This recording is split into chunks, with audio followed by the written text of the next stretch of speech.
So I'll probably have to look for Lisa. Yes, dear. You have to go to her channel, and then you have to keep refreshing until the live shows up. Okay. Well, that's weird. What? You have to go to her channel, and then you have to keep refreshing. All right. Sorry about that. Hi, Becky. There we go. Hi, Mary. Hey, y'all. You guys are quick. I haven't found her yet. Hi, Giovanna. You may have to go into videos. Sometimes it doesn't just come up. I've noticed that before. I had to go into my videos. Here we Hi, go. Giovanna. Turn the sound down. There we go. Hi, Holly, Patricia. It's good to see you all. Okay, and this is not going to work the same way, Lisa. It's going to take me a few minutes, so tell everybody to just hold on for me, okay? Okay. Hi, Beverly. Everybody hold your horses. Tanya's trying to get her new setup to be something similar to what she's used to. Hi, Lori. I'm glad you're here. So you ended up buying a new computer too? Oh, honey, I already had a new computer. That I had a new one already. I had been working with the old one for just a minute. I'm still got okay. We're good. All right. Oh, bloody heck. Hi, Kendra. I can't remember if I said hi to you or not. Okay. No. Here's the deal: is that I had already purchased a new computer over a year and a half ago. The old one, I didn't know that the old one was the reason it wasn't working and doing what I needed it to do for work was the fact that the Wi-Fi card was so old that it wasn't connecting to the new Wi-Fi. So when I found out about hardwiring in the computer to the routers, I tried it and it worked pretty decent. So I took it to the computer guys, and I did this, 6 months ago. Took it to the computer guys, and they dumped everything that was on it except for my browser, and then I reloaded the software I needed to stream with. So because it didn't have anything on it, it was working fantastic to just be set up over here, work to do what it needed to do, and it was just working just hunky-dory, and we were just happy as the clams. And then Sunday it had the black screen of death.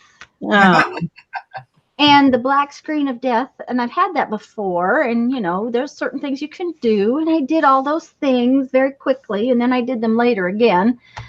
So I took it yesterday and I have to pay $60 to find out that its motherboard is dead.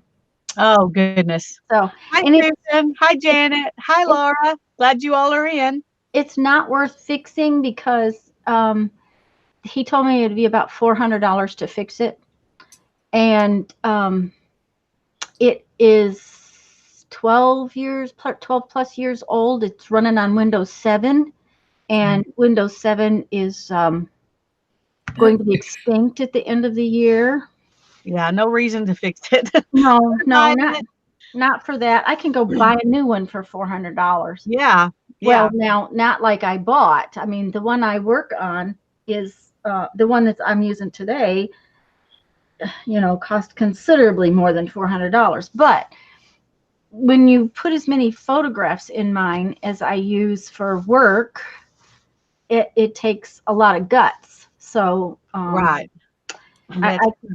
I treated myself and bought a good one, but then work paid for it. So here I am using it for something that's not work.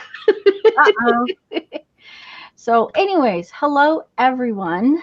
This is work. It's advertising. There you go. It's advertising. There you go. I could call it that. Okay, guys, we have to buy lots of beads because Tanya's going to have another little baby computer.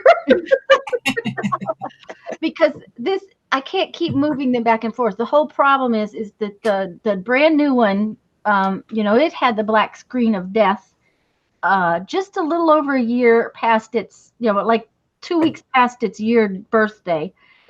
And he told me, don't move it around a lot.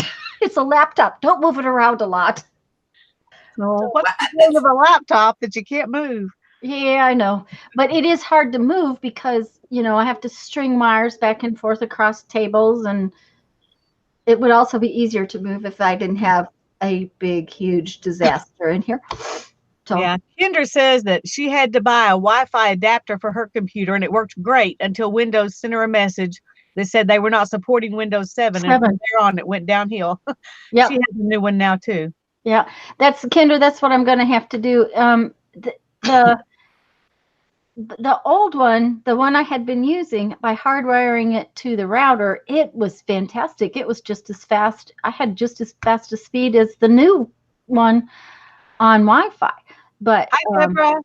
Sorry, I interrupted you, but I want to get them while I see them. That's right. I'm glad you did. So do you want to click over to me so that I can show them this I'm thing? on you. You're on me? I'm on you, so you can show us. Because I'm flipping back to you, Lisa, when you talk.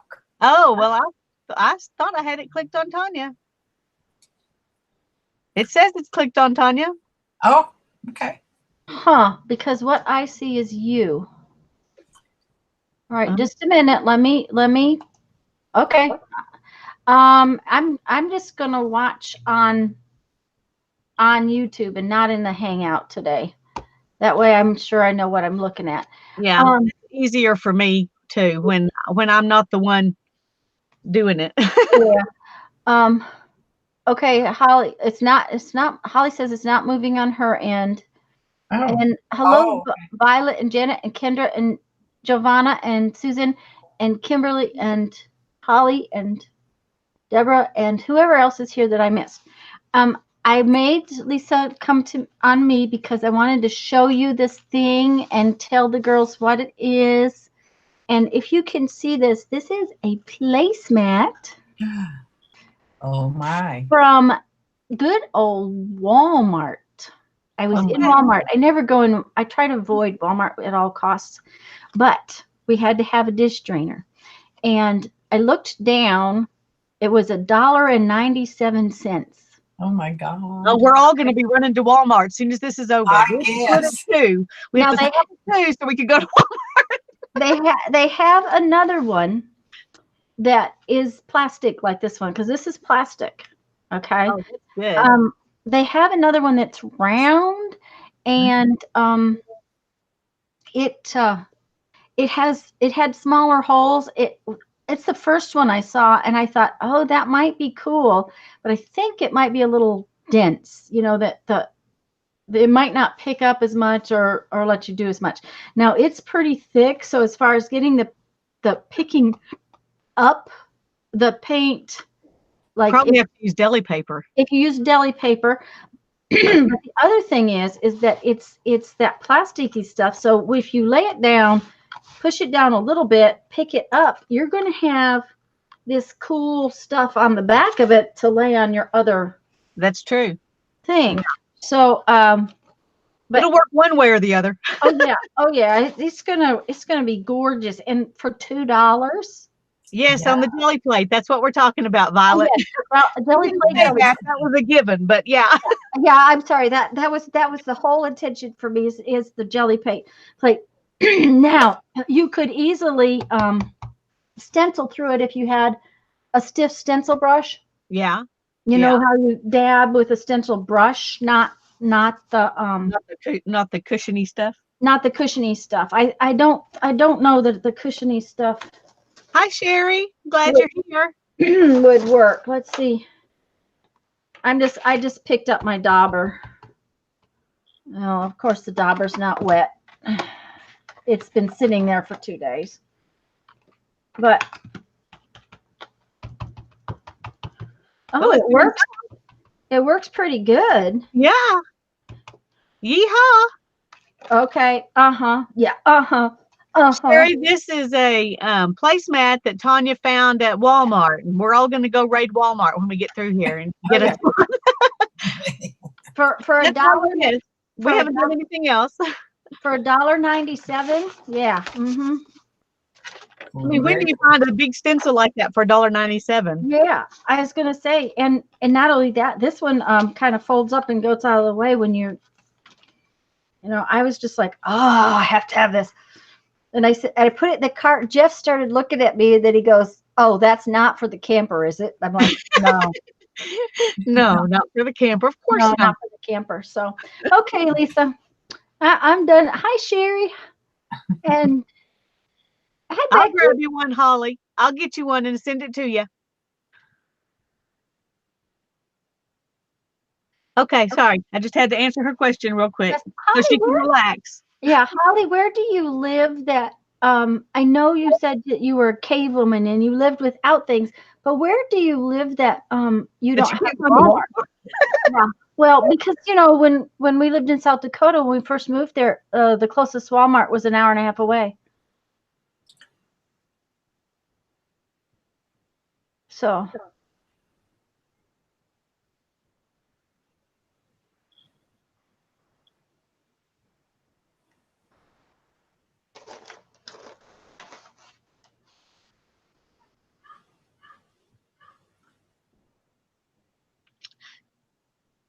I'm going to say a quick hi to everybody, and then I'm going to go down to my desk. Okay. It's good to see your face, Barbara. I know. I wanted everybody to see who's hanging out here and giving everybody the silent treatment. It's me.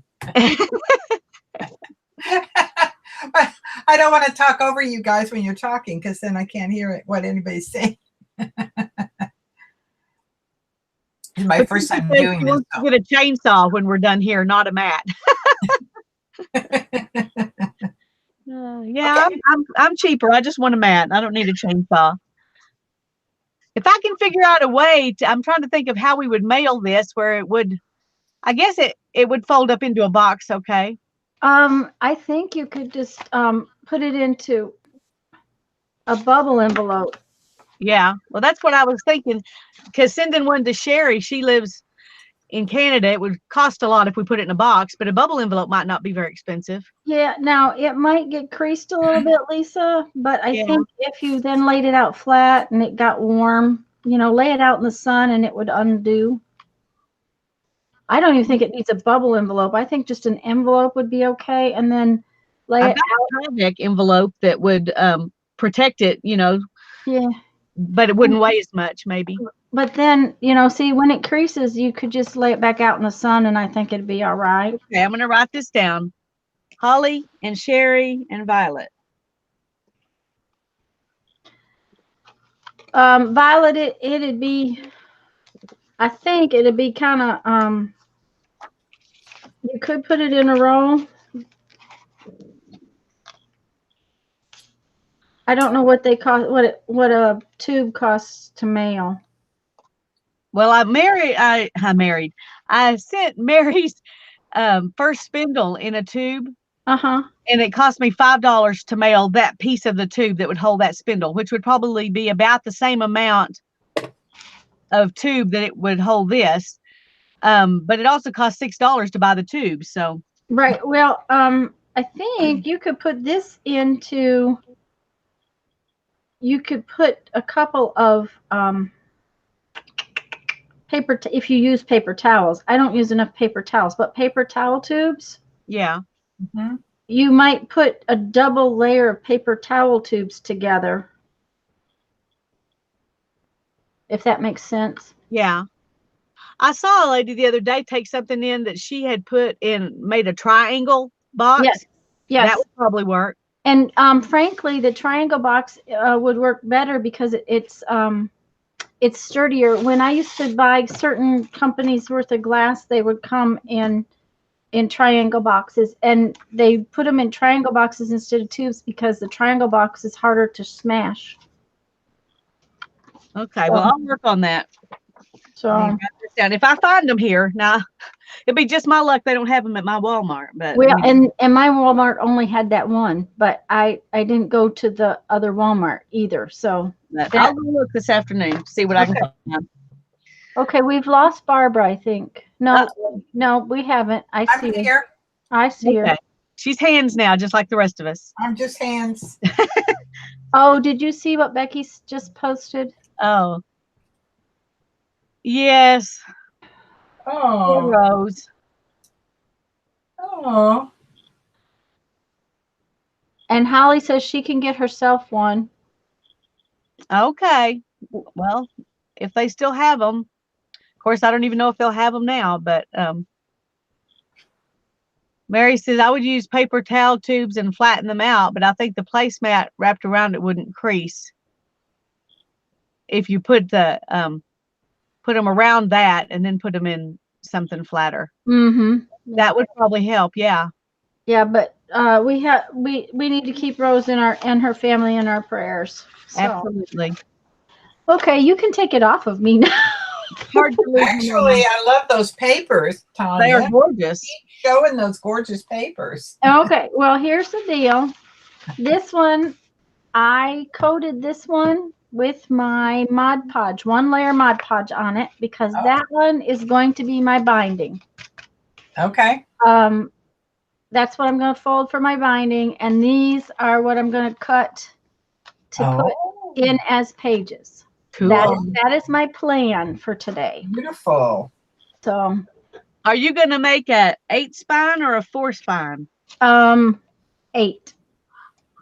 I'm going to make a 4. I'm going to make a 4 too, because I want to put little booklets in it. Well, so I'm glad you're doing an 8, because that's kind of why I decided to do an 8, Lisa.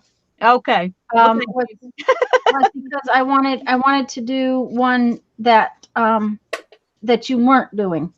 Yeah. You know, and also to show how to get the extra folds in it. All righty. So, do you want to show yours first, and then I'll show mine? First, we need to find out who else playing along. Okay, let us know if you're playing along,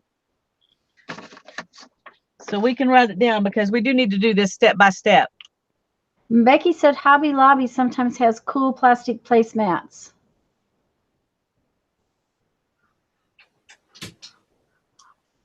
Want another cup of coffee? Oh, and Laura says, and hello, Laura, and Mary. Mary's here. I didn't see Mary before.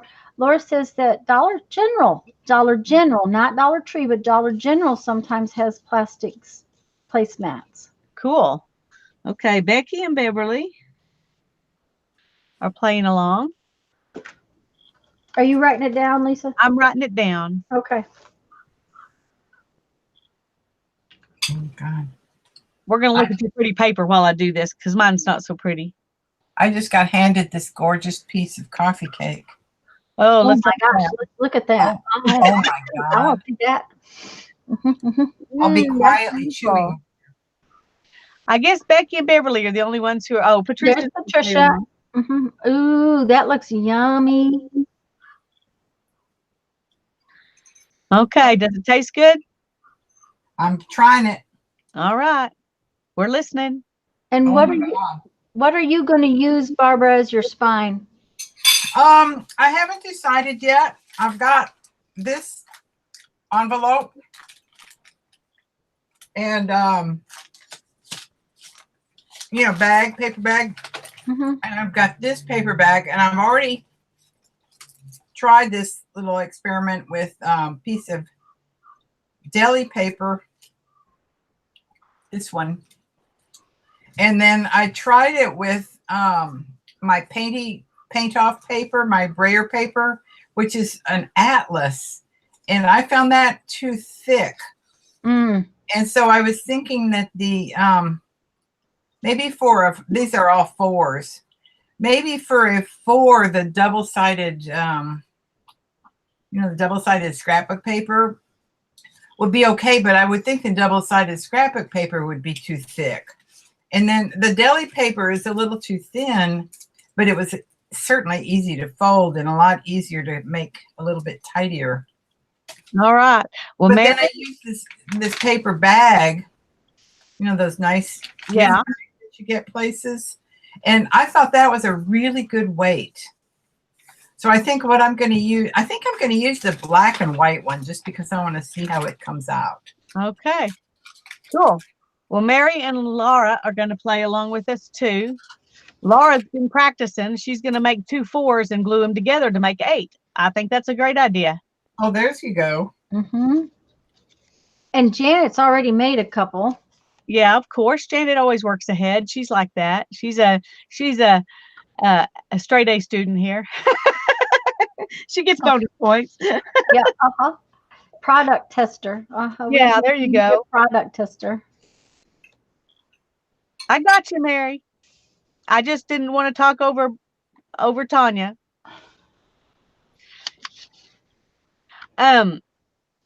Okay. Well, I'm going to go to me and I'm going to show you what I'm going to use, because I would have loved to have had painting papers ready to use, but I didn't. This That's is because one, we played without you. yeah. I got you, Mary. I know you're playing. I know. She's harassing me, Tanya. Uh-oh. We may have to just, I don't know. I used double-sided scrapbook paper for the spine on this one, and I think it's not that bad for 4, but it might be harder to do it skinnier with 8. And it did bulge out just a little on the ends. So I think the thinner paper is a good idea, but it worked okay for this one. The paper I'm going to use today is this thinner paper that I used before, but I'm going to make one that's 4 instead of 8. So it'll be about this wide instead of this wide. And I think that'll work for what I'm wanting to do. Okay. And I'm going to use, for my 4 little booklets, I'm going to use these scrapbook papers.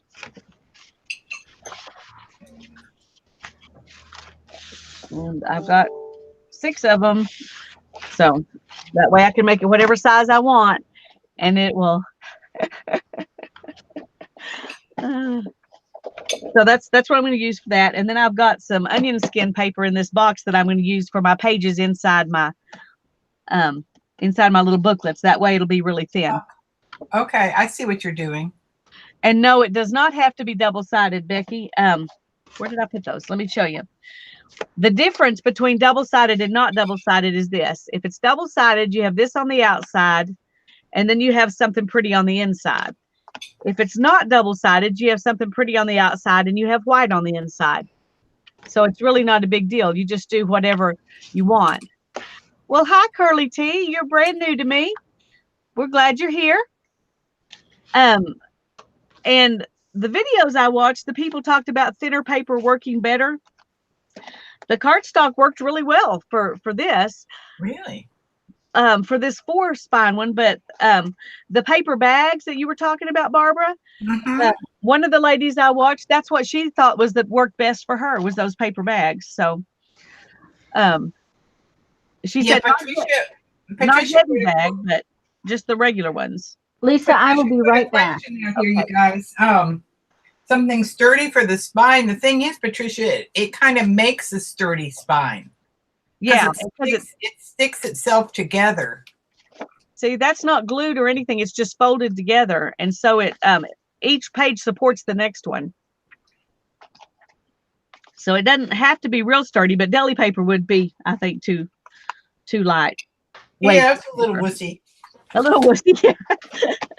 Well, I mean, this, if it were glued in there, that would sturdy it up. Yeah, it would, and it would be fine. And it's cute. Yeah. Okay. What I'm going to do is the very first fold is to fold it in half. So everybody do that. That's easy. I'm going to do a tall one. It's supposed to be easy.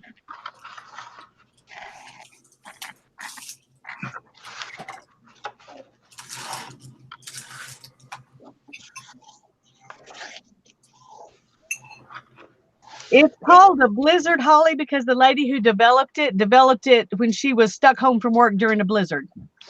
She was a bookbinder, but she was stuck home from work during the blizzard, so of course she made a book.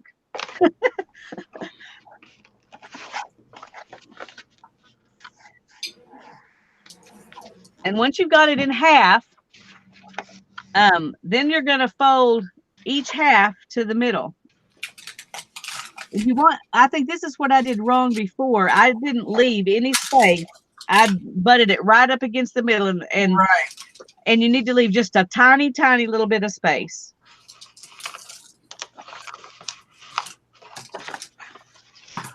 I think that might depend on the thickness of your paper too, Lisa. It might. I'm going to try leaving just a tiny bit of space this time, because I didn't before and I had a little bit of trouble. So, okay, so now you've got these 3 folds, a center fold and then 2 other folds.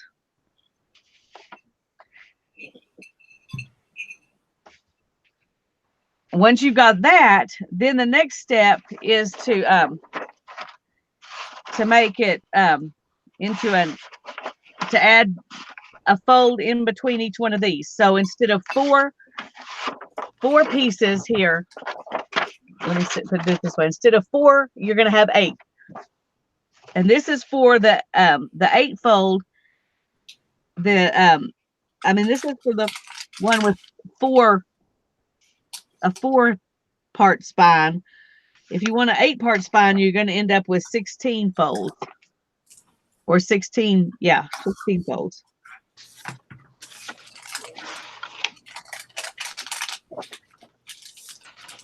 Okay, that is not perfect. Now, I watched one lady and she picked up the thing and then she brought it up to here to do it. And I'm gonna try that too, because just see if it's easier. It looked like it would be easier than what I did. When I was making mine, I was just working off of my memory. And you know how that is. I apologize, you guys. We've got a Coast Guard helicopter flying around here. Uh-oh. Okay, Lisa, you didn't say that where you're doing your showing where your fold is, and I do mine just a little different for that. So what she's doing, guys, is making that fold right where her left hand is. It's the second section out from the center. So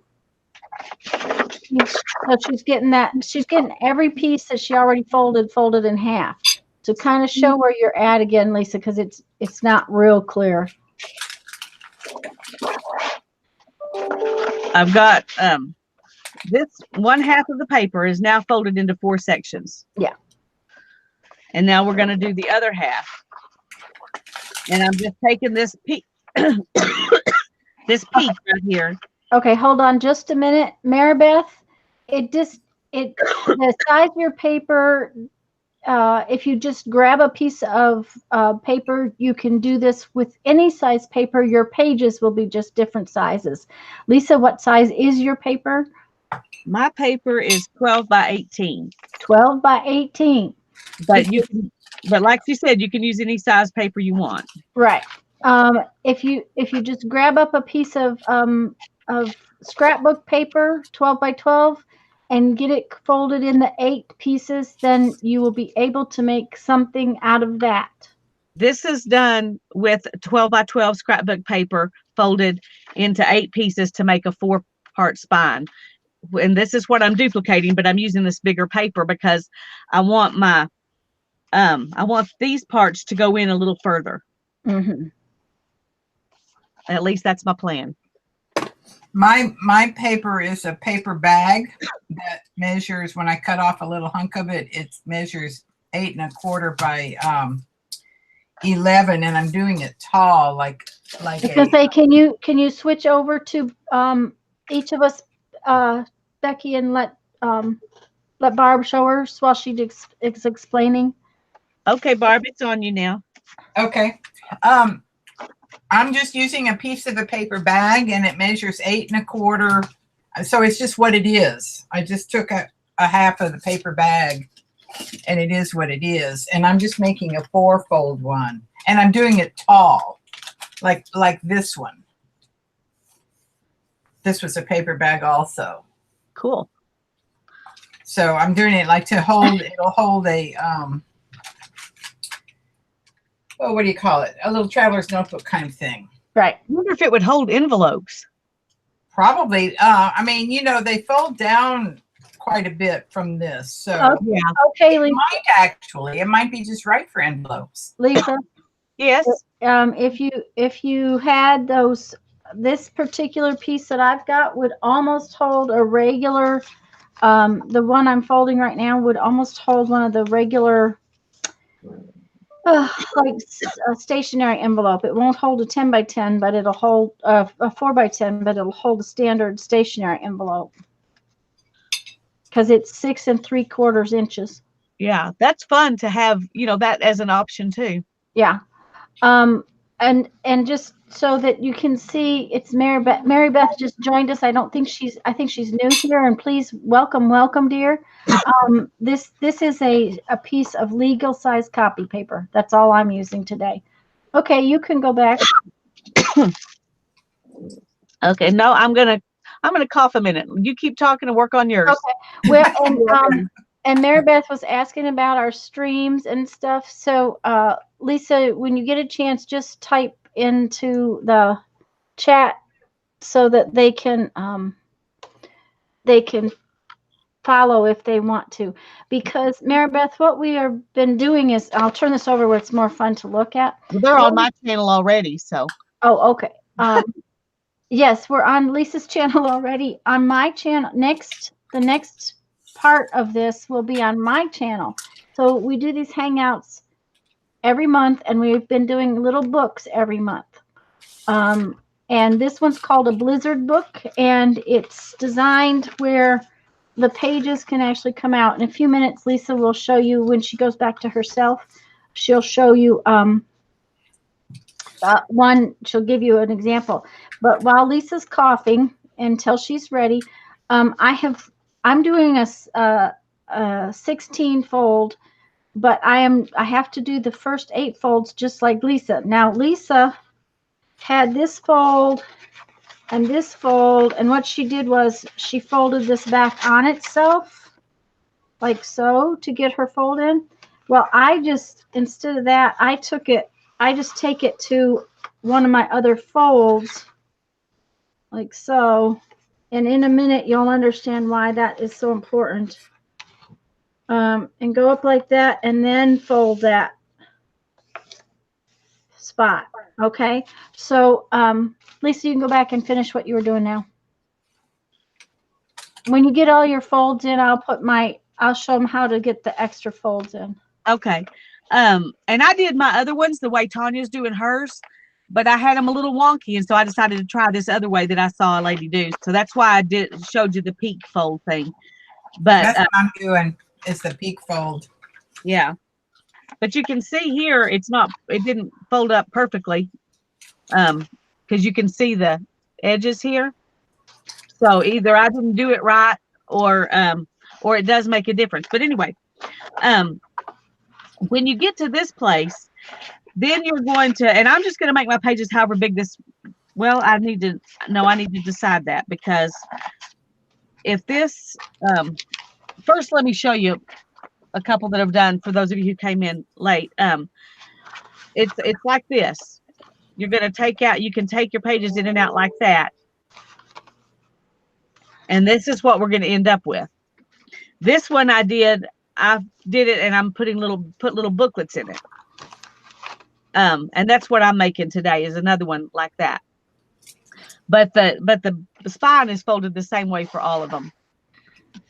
Yes, it'll end up being an accordion. That's right, Becky.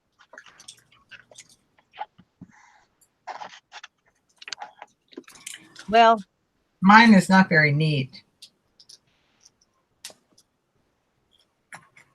Okay, I went ahead and put my thing in so that people were asking about that. So I'm going to now go back to.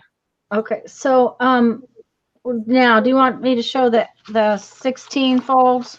Yes, because we need to get all to this point. Right. We need to all be in the same point. So if you want to have 8 pages in your book instead of 4, and this is just a practice spine that I folded, and see, it actually stays all together once you fold it together. You need 16 portions instead of 8. So Lisa has these 8 sections. Well, mine has to have one more fold between each one. So to get those folds, what I do is I find a line that folds up together, but it might be easier to do what Lisa did, and that is to fold this backwards. And doesn't hurt my feelings to make it easier. So I can't do it that way. I have to do it with it towards me. But what I'm going to do is just take where I have already folded it and fold it down. And then I'm going to need to fold this one the same way.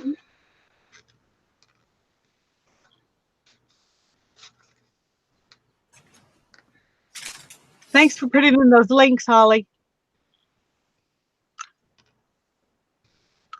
Holly put in Mary's and Becky's links, y'all. So Okay. you can click on those and go find their channels. Okay, well, that means I've got to just gather this up and put in all of these little folds. Now you want to use your bone folder as often as possible.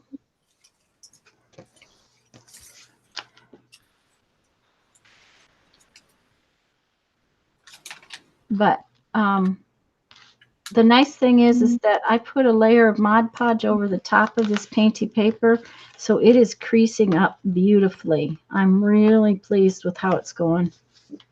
This is just copy paper that I jelly printed, and then I put one layer of Mod Podge. Well, I use Mod Podge mixed with glue, those of you that know me. And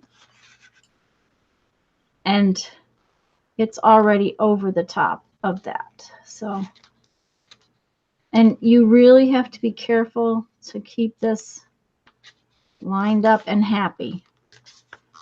You don't want to rush.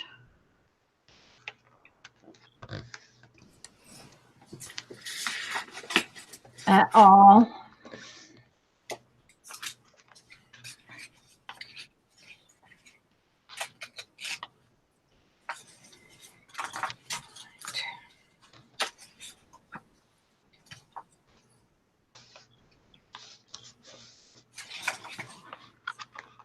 Got 2 more to go. You're almost there. Yeah. And I am echoing again. I do not know.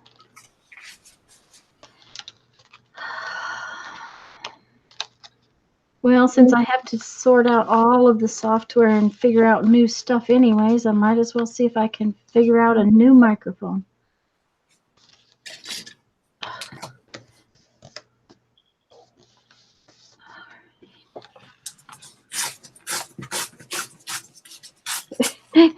I don't know what it is that Barbara is doing, but she's sure making funny noises. She's I'm tearing sorry, I'm paper. tearing paper. No, it's just, it doesn't sound like anything I could figure out. And tearing paper is interesting. Okay. Tearing paper against a ruler. Okay.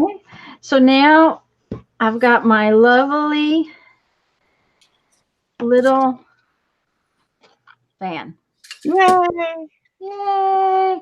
Okay, Lisa, now you can go back and maybe show Barb's and then show yours. Okay, Barbara, we're back at you. Oh, we're back at me? Okay, well, I was starting another piece of my folded Alice paper, but this is what I've got. I'm going to make a 4-fold and out of this paper bag. All righty. So I'm ready. I was ready.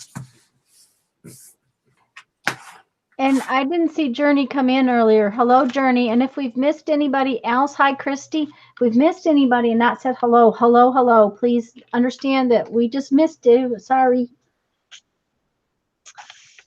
Hi, Mom Munson. Is Norma, is that right? I'm not sure. I'm glad you're here, even if I can't remember. Okay. One thing that I need to do for what I'm wanting to do is decide where to cut this, because I may not want it this whole length. And so Yeah, I was wondering how you decide how much to leave on the ends. Yeah, this is a little more than 2 inches. So if I measure this whole thing is 12 inches. If I take off 4 inches, so it'll be an 8-inch book if I leave it like this. Because I would take 2 inches from each end will be folded in. Okay. So that gives you an idea. I don't think I want an 8-inch book. Okay. I think I want a 6-inch book. So I'm going to cut off 2 inches. And Lisa, can I say something? Your outside is on your inside right now, isn't it? Yes. So yeah, they need to fold their outside the other way. So show them what I'm talking about. Yeah, that's confusing to me too. I never did quite get that one correct. Okay. Well, once she gets that cut off, we'll explain it. Yeah. And I did it backwards last time and ended up with my inside outside on this one. Me too. I had to refold every single one of them I did. So obviously I have a little dyslexic thing going on here. Okay. I want to cut this to 10 inches. And that way it should end up with a 6-inch book. I just cannot fold these thicker pieces straight. Hi, Mina. When you're folding this, you're going to be folding down corners. And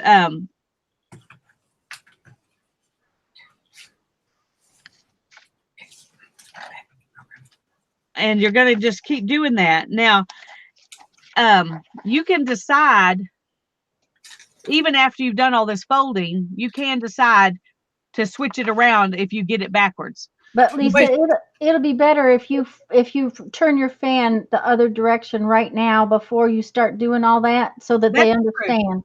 That's true. I'm just saying, if you mess up like I did before, you could change it.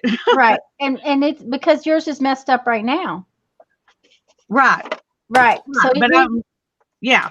Okay. So are you saying that we need to fold it inside out so that these are mountains rather than valleys? Yeah. No. Okay. Go back to me and I'll show you what I'm talking about. Because right now, Lisa, yes, there you go. Now you got it, Lisa. It's got to go the other direction. You're okay. Come over here and let me show you. I'm on you. Oh, you're on me? Okay. Okay, guys, what happens is that your outside, this last little flap, this piece right here, it ends up being, see right here, right now, what's going to happen is all my pretty colors on the inside, because all these flaps are going to end up folded down this way.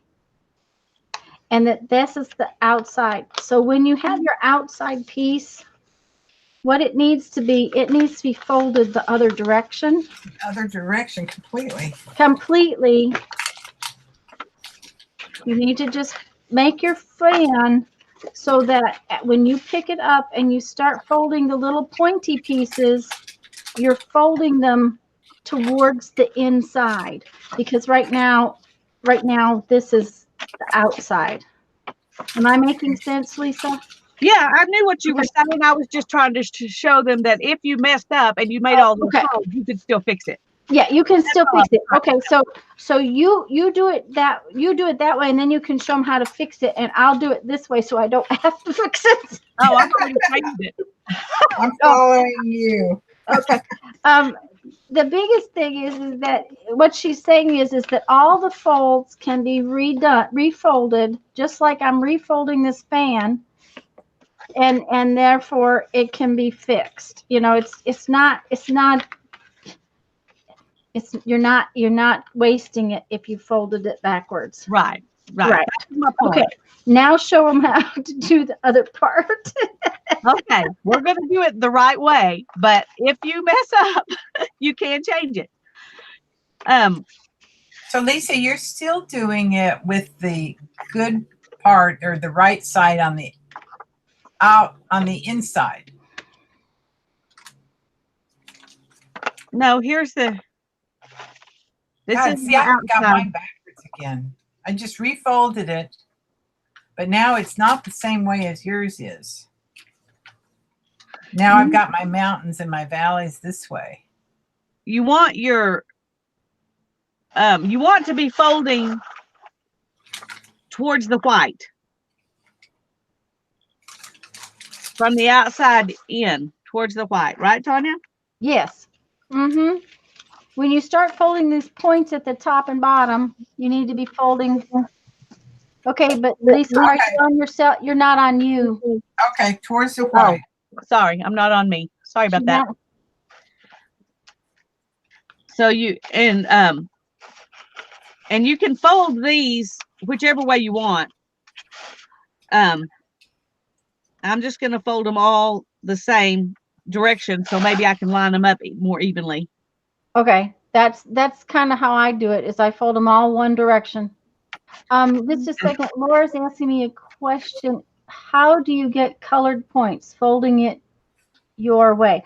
Okay, the points actually go on the inside of your book. So the points are going to be colors by having it with the watch Lisa fold this, and her points are going to end up on the inside and be brown. Yeah, they're going to end up colored. Right now they're not, but they will end up colored. Yeah. So your inside is going to be your mountains when you're looking at it from this angle. Yes. There you go. Yes, Barb. I can see it. It looks good. Okay. And So then we'll I come to the next one. And then you fold this one like this.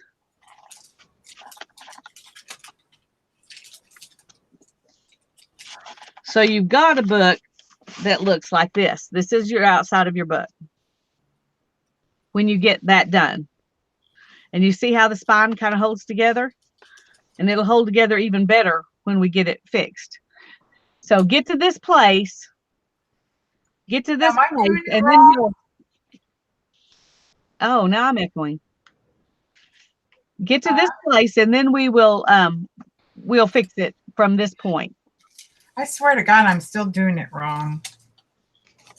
I think I'm the wrong guest for y'all to have on today. No, Barbara, you're the perfect guest for us to have. That's great. Because I'm screwing it up. Okay, so how you got your color over on the inside? If you look at mine, don't worry about it yet, Barbara. The mountains are in here, but the last ends are laying down. And it's white, so you need to fold it the other way. God, I see. I needed to fold it the other way, right? Because if you got it laying down like this, it laying flat on these sides, then you've got it folded right. But that's a valley fold right there. I had it folded right. And then I refolded it because it didn't look right. Is anybody else having trouble? Mary saying, I don't understand. I don't either, Mary. I don't understand. Okay, Lisa, put it back over here to me for a minute. Let me undo all of this, and maybe I can explain it. We'll see. Too, Becky. Okay. All right. Yeah, the blizzard lady had too much time on her hands. Okay. Holly, that's right. Okay, So, it's like this. We have our book folded. Now, it doesn't matter whether you have 8 pieces or 16 pieces. You have to have an even number of pieces no matter what. If you wanted 16 and 16 is 32. Okay, if you wanted 32. You can make a piece of paper long enough to make 32. Doesn't matter. But it has to be even numbers. Okay, so this is what I want on the outside of my book. Okay, so when I flip it over like this, and this is going to be the inside of my book, I have these two little single pieces right here. Right. Okay, so that one's single and this one's single. It doesn't go back down. So that's the inside with these two pieces that are coming up at me. Okay?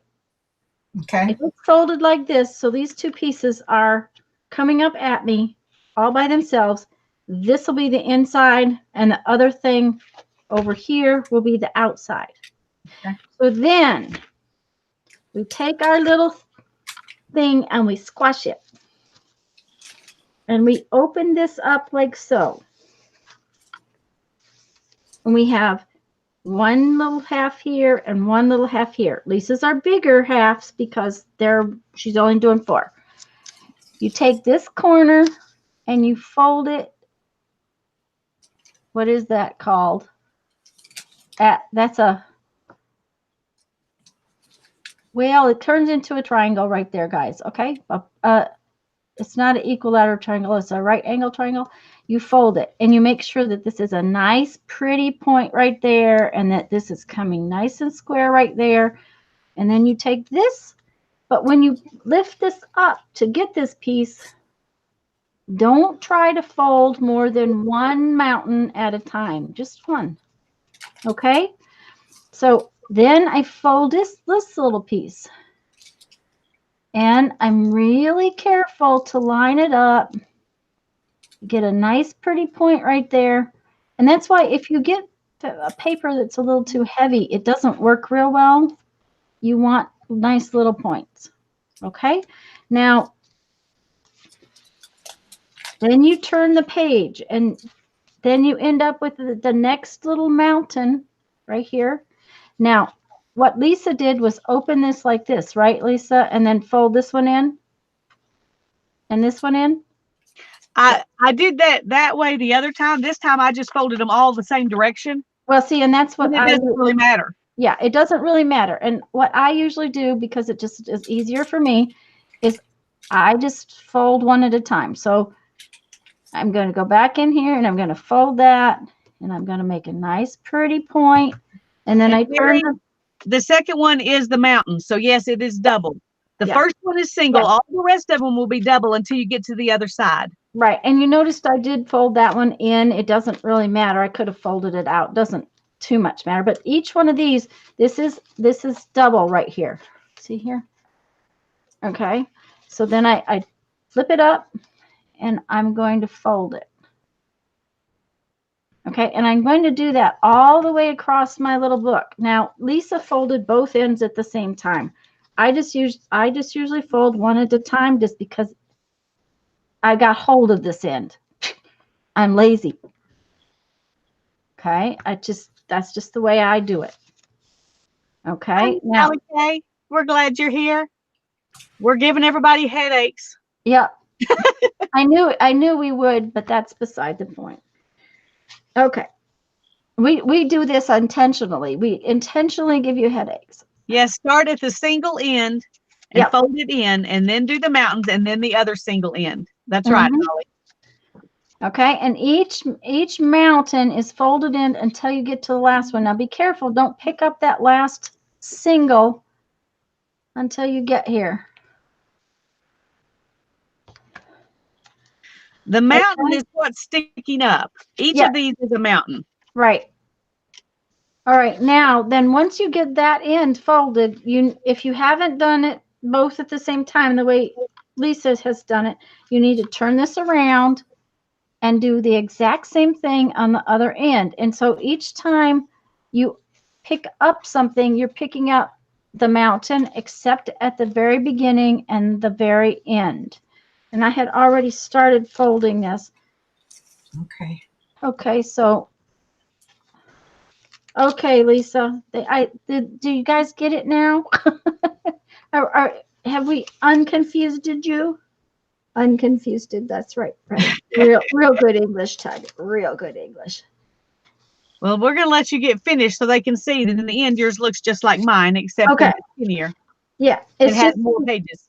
it's just skinnier and it has more pages. It's skinnier and taller, I think, a little bit.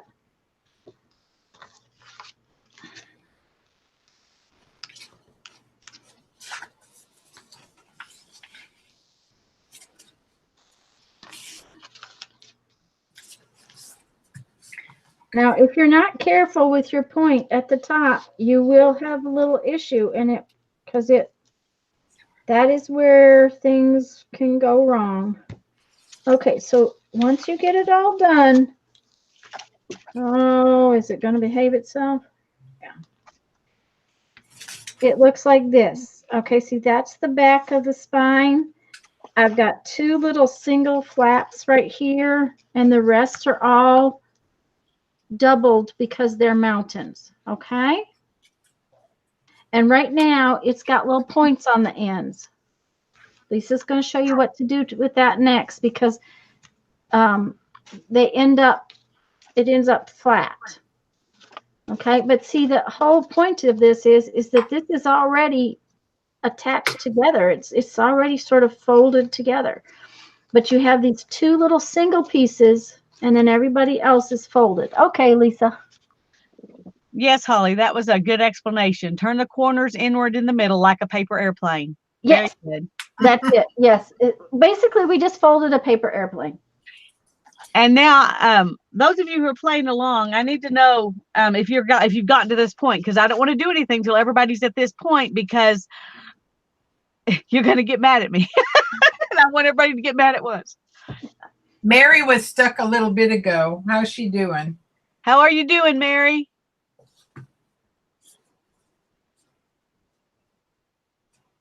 Oh, Becky said she just hadn't seen how the inner mountains were folded. Yeah. Hi, Joan. If you'll notice the way hers, Tanya's all looked like this, but mine, some of them look like this, one folded in and one folded back. And it doesn't matter because it all ends up being the same thing when you get to the next step. Mm-hmm. Okay. Hi, Joan. We're glad you're here. She's sort of getting there. Okay. Mary's sort of getting there. God, yay, right on, Mary. Is there a way we can help you, Mary? Or do we just need to be patient a minute and let you get till you really get there? I'm happy either way. It takes more than one. It does, because we all, different words click with different people. And so that's why you need to hear things different ways. Why some people learn better if they watch, and some people learn better if they hear, and some people learn better if they read, you know. I learned a long time ago, when somebody doesn't understand me, to quit saying the same words, because the words I'm saying. Well, I used to teach for Bernina dealers. I used to teach specialty sewing classes, and guaranteed, if I had said it 2 times or 3 times, I needed to stop and think that it was my explanation, not them not being able to understand it. Exactly. And at the same time, like Lisa said, you do have visual learners. I had a gal in my classes once that had been in 2 car accidents and had brain injuries. And if you told her something, she could absolutely not understand it. But if you showed her, she was fabulous. So. Okay. Oh, Joan, I'm so glad you liked them. Oh, that reminds me, Tanya. Yes, I know. I'm a very bad girl. They're actually in a box for you already. I just need to know how much I owe you. Which I was really glad I hadn't sent the box, because now I'm going to put the tags in it. Oh, okay. Oh. Yeah. So. Okay. Okay. Mary says that she'll catch up. She's using paper that's too thick. Okay. So we're going to go on, and what you do next is you take it all undone. Oh no. Don't worry. I don't want to do that. It's not hard.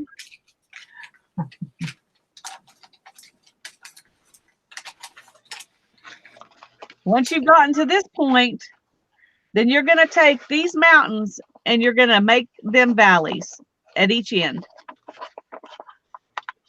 Like that. So you're going to be just taking them and folding them the opposite direction to how you had them. Except for this end one. What?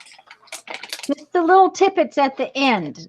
These little, the parts that you folded down, the creases are already there for you to fold them inside. You're just going to fold them inside where they were the opposite way.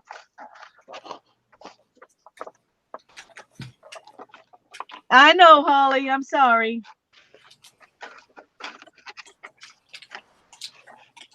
And it'll still look, it'll look the same out here, except it'll open up. Now, whereas it wouldn't before. And I know that seems like we just messed it up, but we didn't. So when it looks like this, then we're ready for the next step. I'm going to go and let Tanya and Barbara, we'll go to Barbara first. Let her. Don't go to me. Barbara is totally confused. Oh. All right, we'll go to Tanya. She's not confused. No, I got it. I'm totally confused. You've got it. I've got it. Yep. Does it help to just refold it all? Yeah, what? No, you don't want to refold it all, hon. You want to just turn. What you do is you take, if you've got it in your hands, sometimes it helps to wait. You hold it too. Okay. See, I've got. Let me undo it all and start from the beginning. Sometimes it helps to just hold it right. Okay, so on that first single flappy piece, and you notice that my color or my outside is down. On the first single flappy piece, I have my little corners folded in. So if I put them in my fingers, I got a mountain right here, okay? But on the very ends, I need those triangles to be valleys. So if you take them and you fold them back the other way, okay, and then pinch. Oh, it works. And then fold these back the other way and then pinch. Now you'll get to some that don't have really great folds in them. So you have to kind of give them a little bit of attitude adjustment. Okay. Okay. But then just take these and push them down and make sure that your points right here, see where my thumb is and where my thumb is up here, those points are important. So make sure that your lines get folded back to them nicely. And like this one's got a little attitude right there. Just give it a little bit of adjustment. Pinch it in. Make sure your points go in good. And then hold it and then point it in. This one has got a little, it's not folding real nice. So we just come back in here. It's already been folded, like Lisa said. So you just got to pop it and maybe give it a little pinch. Then go back over here. Make sure this one's okay. Yay, Joan. She says she got it. She got it. You got it. Yay. Okay. And each time I just kind of hold them and pop them back the opposite direction. But if it doesn't fold exactly right, you just kind of got to go in there. It wants to fold right. Say it again, Barbara. It wants to fold right. I can see that. Uh-huh. It does. It just, see, this one's got just a little attitude. I didn't get it. It's my fault. I didn't crease it well enough. Now, on this paper, it might be that I've got extra paint on the outside. You know, there might be a spot where there's more paint than there was Right. on something The minus else. of using painty papers. The plus is Yeah. it's gorgeous. The minus is you have to finagle a little more. Yeah, you sometimes have to finagle, but it just really helps if you just kind of give it a push. Okay, I did it. Yay! Great. I did it. Now I want to try it on this one because I'm coming at this fresh. Okay, I'm going to move over to you, Barbara, and we're going to watch you do it fresh. Yep, there you go. God. Any of these things like this, I get cognitive dissonance right away. Okay, so here that goes in like this, then this wants to go.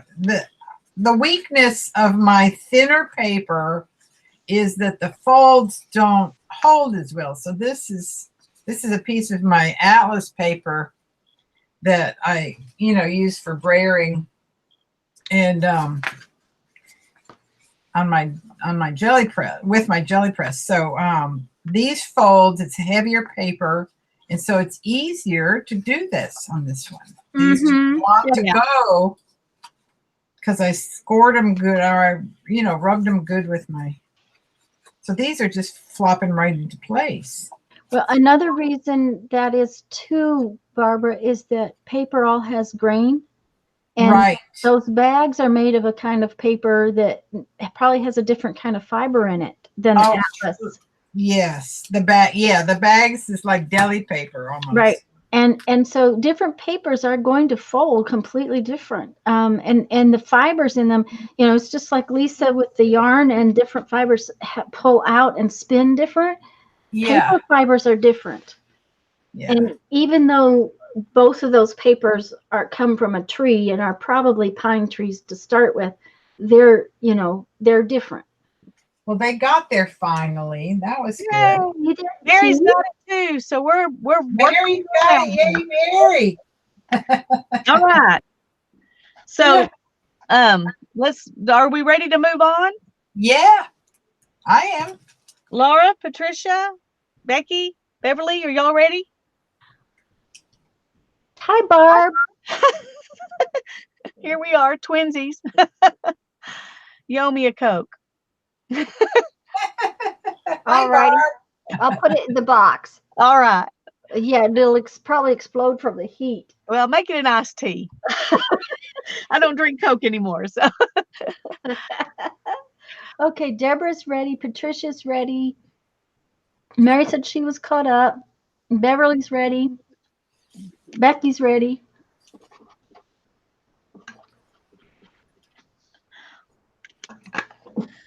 Deborah, when I saw your name, I have a cousin whose name is Deborah.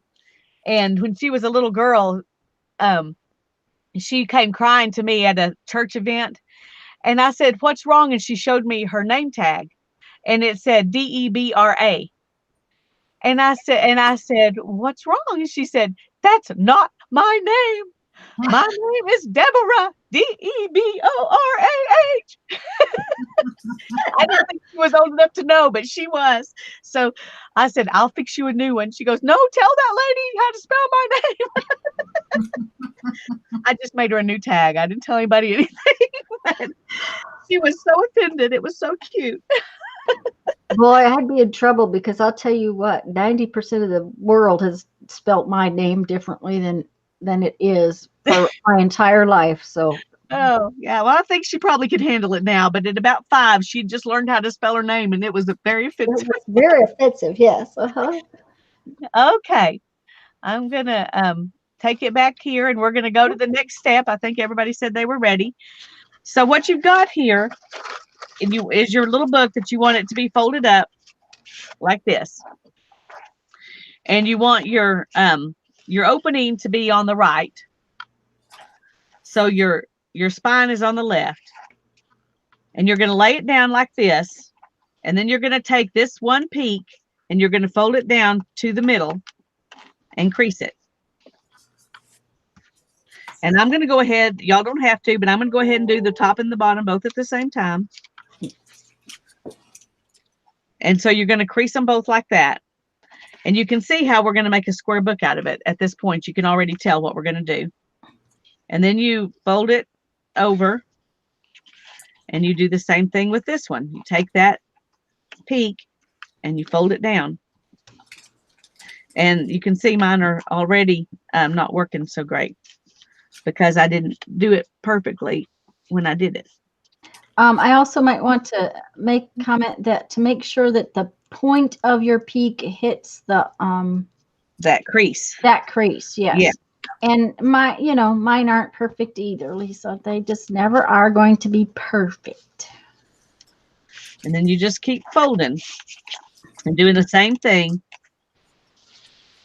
And you can kind of finagle them as you go and make them a little more perfect. Your bone folder helps with that too. It does, and I don't. It adjusts their attitude. An attitude adjuster. Uh-huh. That's what my grandmother called them. Luckily, I was never sent to cut one, so. Yeah, I was going to say, that sounds like a switch to me. Uh-huh. Well, she made the boys cut their own. You had to go cut it. I made sure I never had to have one. Me too. Okay, when you get finished, then you've got this spine, and it's tightly together on the back and squared off, and then you've got your little places where you can tuck in your books or whatever you're going to do.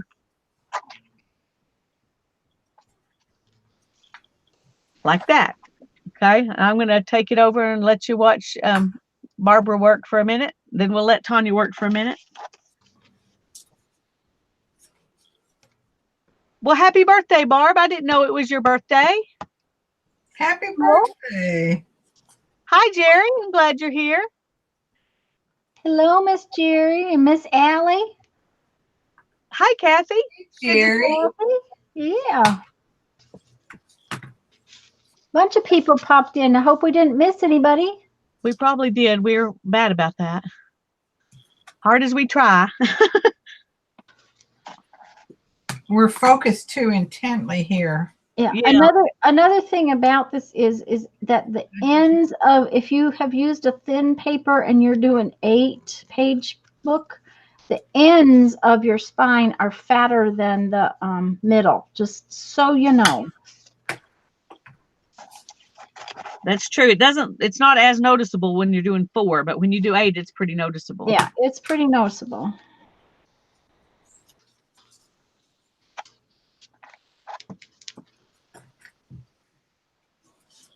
Okay. Oh, she switched to me already. I thought she was going to let you watch Barb. They watched Barb for a while. Oh, okay. I wanted to switch before you were through. Oh, all right. There we go.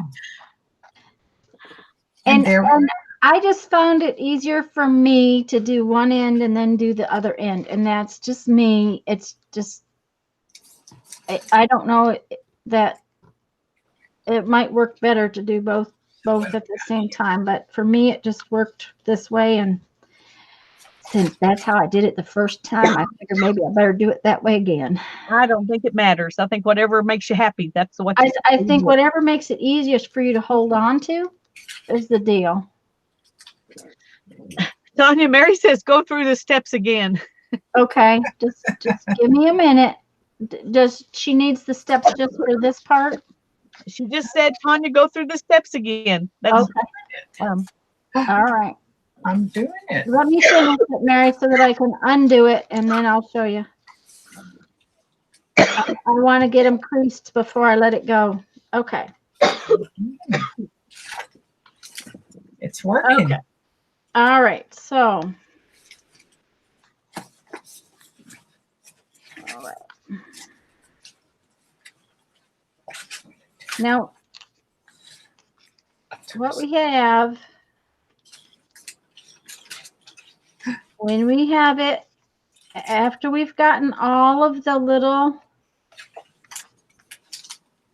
after we have folded all of these pieces down, where we go, and we fold that corner in, and we've turned everything. Once we've turned it and we've got all of our little pieces tucked back this way, like we did before. She can't fold and watch. Okay, I go too fast. Okay, Mary, did you get these pieces tucked in? That's the question. If you've got those pieces tucked in, then it's gonna look like that on the end. Okay, and once it looks like that on the end, then you open it up, and you've got that piece folded down. So you open it up till you have a roof.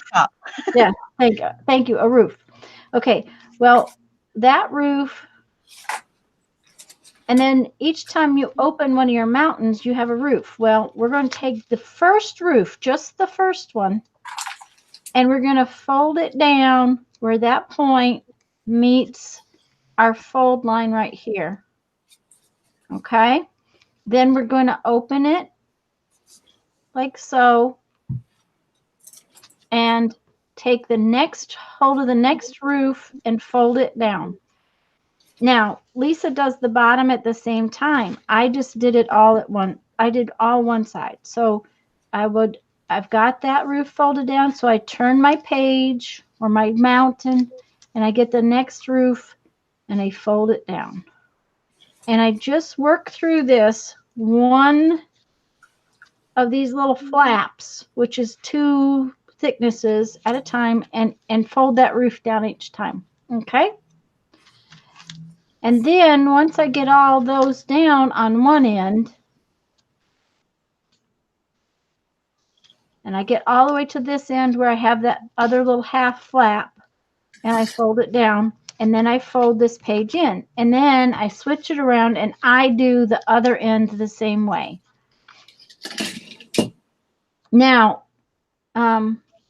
you end up with white flaps on the inside because my outside is all the colors. Okay. And you know, Lisa, this could work really well backwards. Yeah, it would. Because, okay, what do I got? This is, you could stick this in here.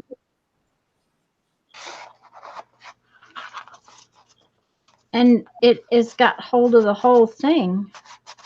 That's interesting. Yeah. And you could glue this, whole thing to a cover. You could make the little booklets like I'm going to do stick in there too, except you wouldn't have as many.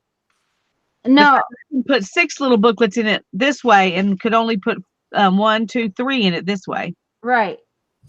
And the thing of it is, though, is that your spine is not closed here, but it makes it tighter on this side to tuck something in. Yeah. So that's interesting. Okay, so now we have our spine. And so now Hi, Bethany. We're glad you're here.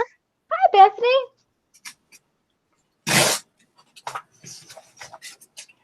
This folding thingy looks okay. All right, Lisa. Let's see, 4 3/4 inches. Okay, well, what we're going to do next is cut our pages and put in, or our little, I'm going to use, like I did in this. Oh, let me turn to me so I can actually show you. I'm going to do what I did in this one, which is make little booklets. I haven't put pages in the booklets yet on this one, and tuck them in. And then I'm going to make a pocket on the outside that's glued in. So I'll have 2 pockets on the outside glued in and 6 little booklets, even though I only have a 4-piece spine, which I think makes this a pretty cool way to do it. You can get more pages and stuff in the same size book with less folding here. Show me that again, Lisa. I was not paying attention. I'm sorry. My bad. Okay. I've got the 4-piece spine like I just did. Uh-huh. And I took a piece of scrapbook paper and folded it in half and made a pocket out of it and tucked it in this side and glued it down. Okay. And I did the same thing on the back. Uh-huh. And I have this piece that's the other half of this, and I just took a booklet and slid it in there. And then you turn it, and then you can slide a booklet in here and here. So you can put 2 booklets in this and turn it, and put 2 booklets in that and turn it and put 1 more. So you end up with 6 little booklets in the same size spine that you would only put 4 pages in if you were putting them in like this. Okay. Pockets. So you really get more out of it this way. But it doesn't, these 2, were stuck back to back, and these 2 were stuck back to back, and these 2 were stuck back to back. But since they're separate little booklets, it doesn't matter. Mm-hmm. Yeah. So that's what I'm going to be doing, which is different, I think, from what you and Barbara are doing. Well, I don't know. I just may change my mind about something because I had an idea about it. And Change over to you so you can show what you're thinking. okay. First off, one of the ideas I had was this would be a fun way to do like a flow book where you have papers in it and you want to trade. Yeah. Or send a gift off to someone.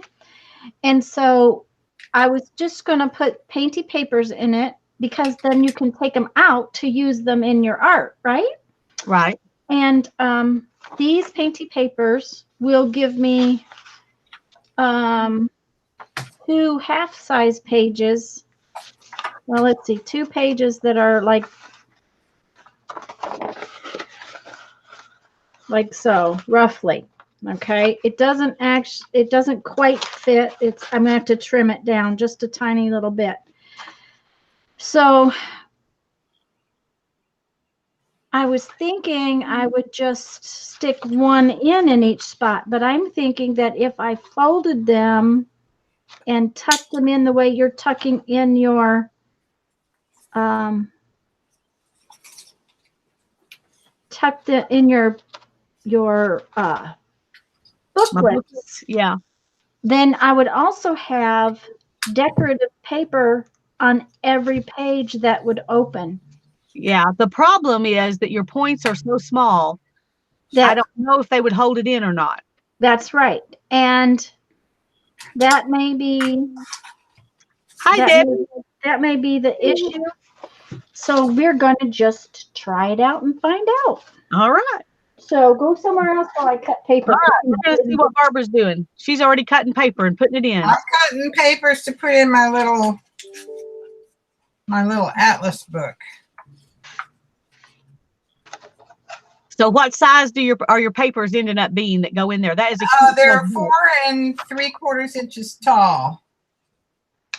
By however wide you want to make them. By however wide they are, which is not that, it's going to be a small little book. Yeah, it's a cute little book, though. I like it. It is cute. Of course, I love matte papers. So putting 2 in each place. All right.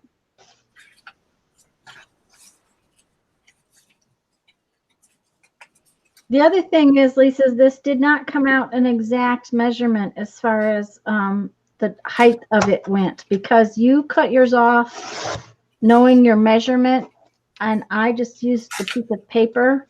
It's not exact. Right, mine too.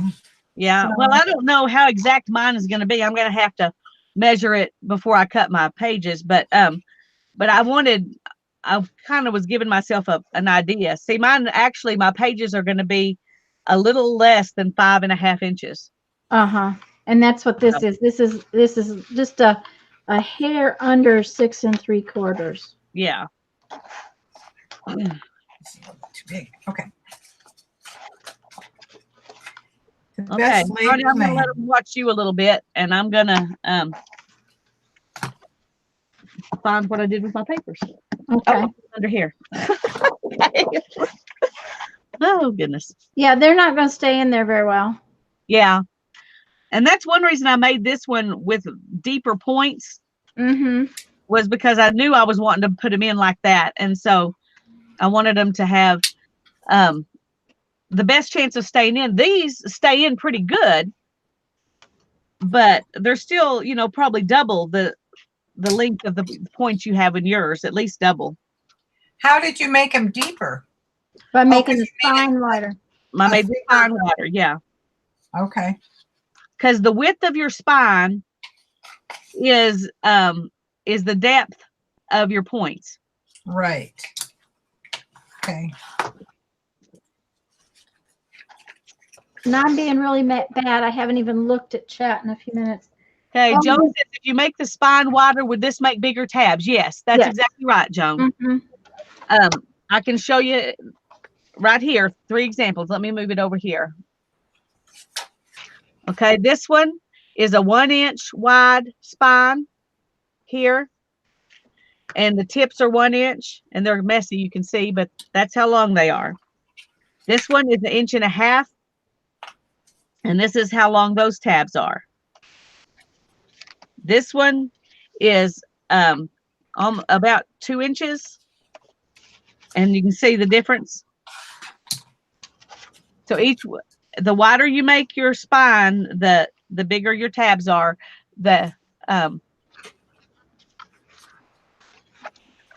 My pockets open at the side right here. See, I glued the sides and I glued them into here, so I have a pocket right there. And then these are booklets that open to the side. I think I didn't cut my pages the right size, but that's kind of cute. Well, let us see. Just a second. Oh, I think it looks good. What about it? It doesn't work for you. Well, they ended up, I think I needed to trim these a little bit. Yeah, it'll lay flatter if they're inside better. They don't push out on the ends. Yeah, I had that problem too on my other one. Huh. But it works. I mean, they've got 2 pages in each one, but you know, you can't open this. Yeah, let me show you something, Barbara, because I thought about that. Right here is where the ones you can't open. Yeah. So what I would do is after you work on this side and work on this side, if you're going to do art on them, and then glue up here and make a pocket. And make a pocket. Now the lady that I was watching, she just seamed these together after she got through decorating them, and just sewed them together or glued them together and just made it stick together. But I think it'd be fun to have a pocket in there. That'll work. But you could do it either way. Well, isn't that cute? And then this is my other one. This one ended up being the same size as the other one I made, so I just took the pages out of it and put these in. Well, that was easy. So this is 9 inches tall, so it makes a great little traveler's notebook. Yeah, that's cute. But the fun thing about them is you can take the pages out and work on them and put it back in, and then when you get it all finished, you could glue those little tabs down so the pages won't come back out. If you good point. So you can make it more permanent when you finish decorating it, if you want to do that. Well, not only that, if you wanted to do what I was thinking to do in the first place, and this is then you could glue them in anyways. Yeah. Yeah. So. Well, one of them I watched online, she just glued a single piece of paper to this front edge and to the back edge. Right. That's how she made a cover for it. Mm-hmm. Yeah. And Lisa tucked her booklets in there. Yeah, I just put my pockets in for my cover. Instead of having a booklet in this one, I just put the double part. Oh, that's cool. And made my cover double thick, into a pocket. Nice. So the pockets don't come in and out; they're glued down. Just these little pages in the middle come out. The booklets come out from inside. We're on you, Tanya. So I better behave. Is that what you're telling me? Well, I just thought you could tell us what step you're on and what's your thought. I'm just cutting up paper, and my thought is that I might change my mind about what I was going to do, and I'm going to show here just a second. Let me get this last piece of paper cut. I was looking for different colors so that it was just totally different colored pages, but I have to cut the paper in half, and then I have to cut off this little tiny itty bitty piece, which of course I'm going to have to use somewhere. That's right. Because you cannot get rid of little pieces of painty paper. It's just against the rules. I agree. That's why I have so much. Yeah. Well, Lisa, I am actually going to do a video as soon as I can. If I have 5 minutes to myself, of what my studio looks like, because You all will not feel bad about your studios when you see what I have done to mine. I do have a disadvantage in the fact that my all these windows, I have two full, the whole length and one end of my studio is windows, and then there's two doors in this studio, so I lose wall space. I cannot go up very well. Okay, so I do lose that as far as storage goes, but I also have the laundry room to store stuff in, and I have made as big a mess out there as I have in my studio. So, that is not a good thing. It's a very Lisa bad Beverly is asking the question, does your pocket open at the top or on the side? Yeah, I already answered that question. Oh, okay. But it opens on the side for anybody who didn't hear the answer. Thank you. No, I just about folded that one backwards. Okay, so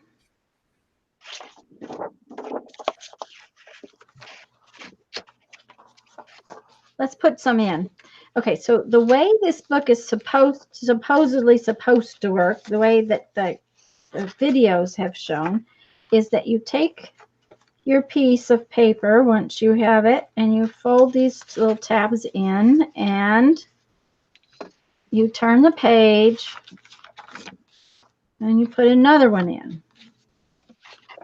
Which, if this is how you do it, these I think will stay in with this thickness pretty well. They're gonna stay in okay.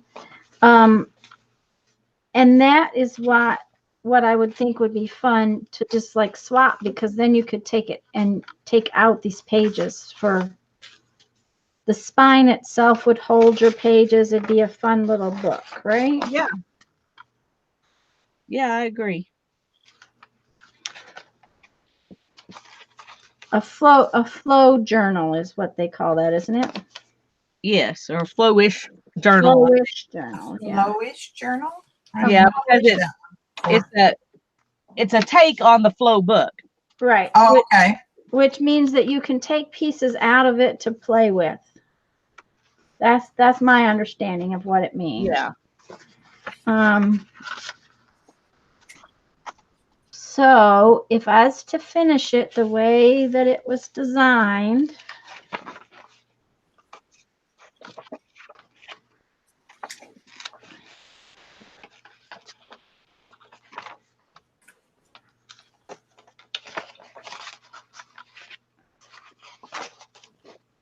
this is what it would look like. Oops. Now you kind of got to get the fold of your paper in the middle of your little tabby thing.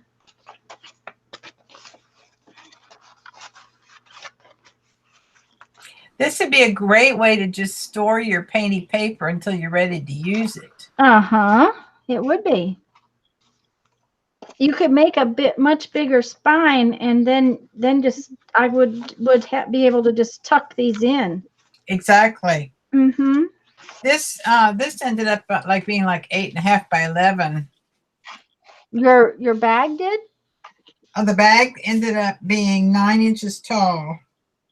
Ooh. So you could have cut off just a little bit and had an 8.5. I could have. I know, that's right. Because this paper that I just cut up is 8.5 by 14. Mm-hmm. So it would have been perfect folded into an 8.5 by 11.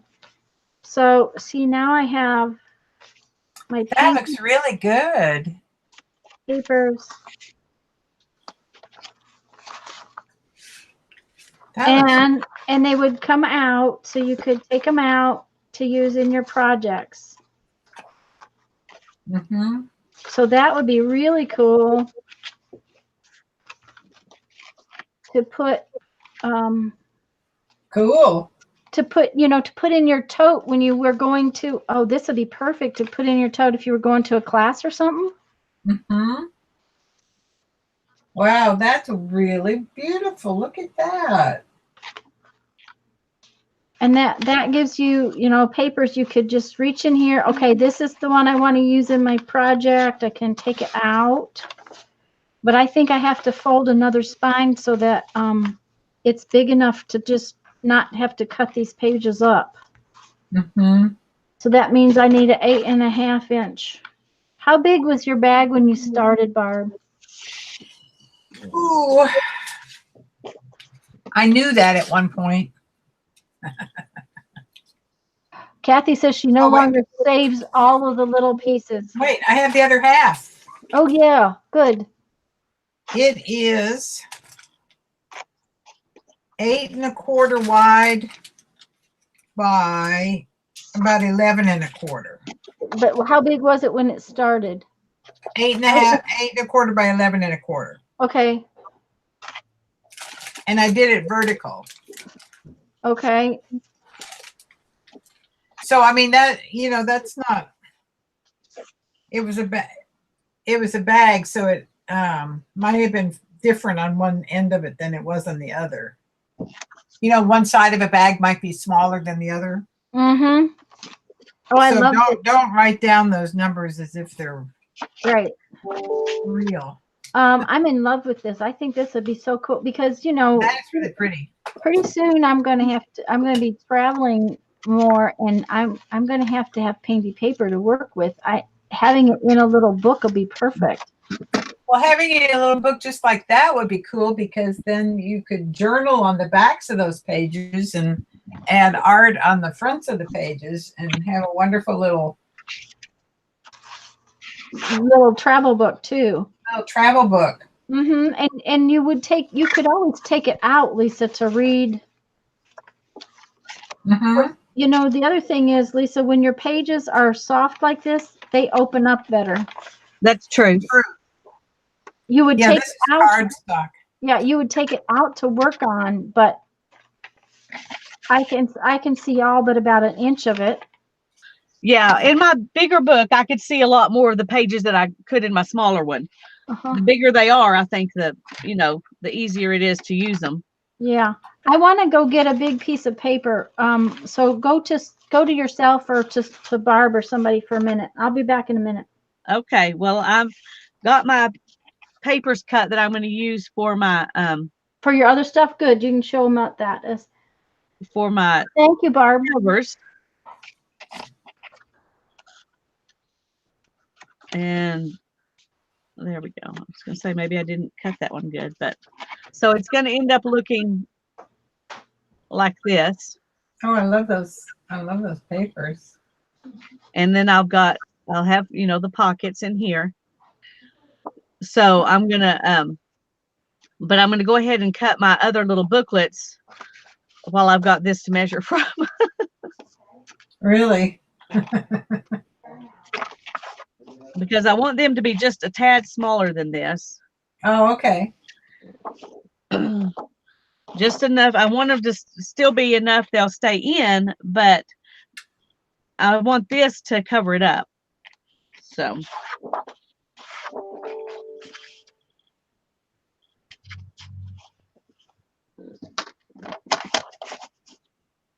And so let's just measure this, and then I won't have to use it. Okay.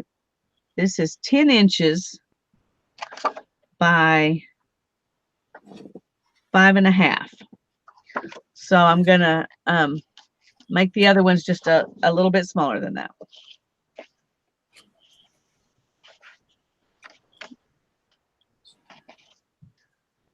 Like, I don't know, 1/4 inch smaller, maybe.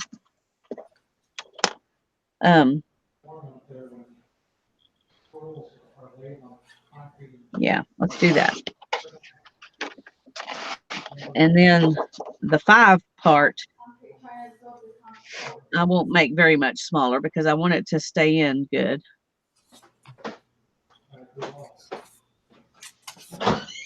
Maybe 1/8 of an inch smaller.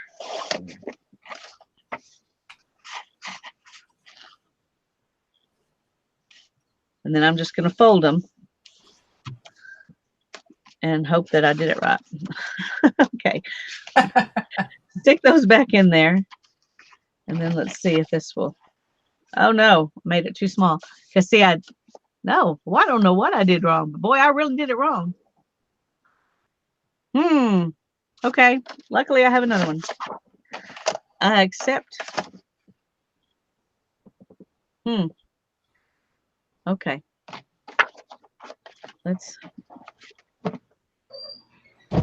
Let me measure this again because obviously I did something wrong. Well, I'm glad to see that.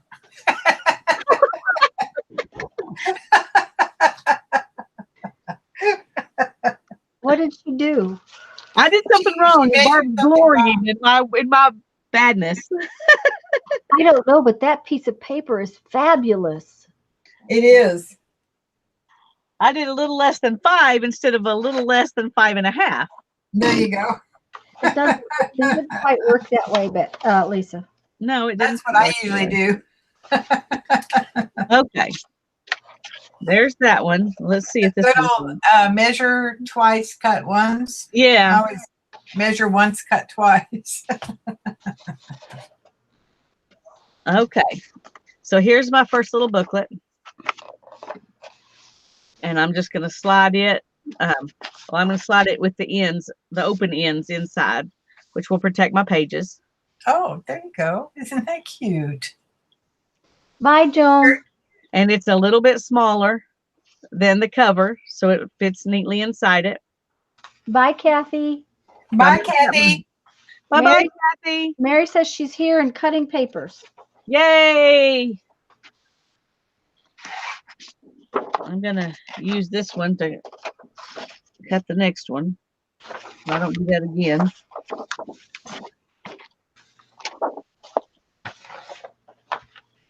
Kendra says she's got hers put together. It's not perfect, but it's together.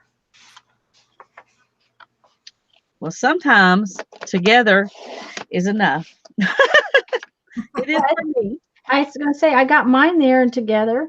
I think it needs a cover, but I think what I'm going to do is cut some painty paper and tuck it in the opposite direction for the cover. I think that'll be good. Because, you know, I might have to,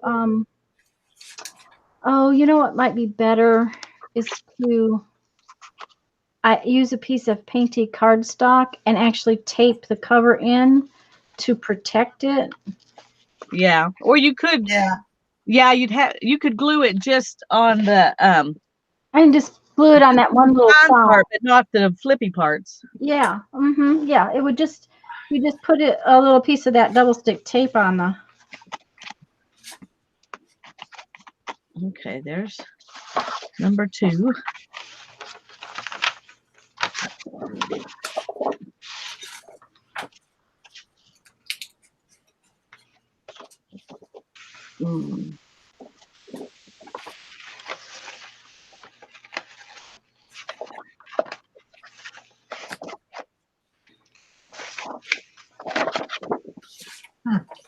I like that idea of sticking the edge of the pages in to the little pocket, and then you have the little booklets you can pull out and play with.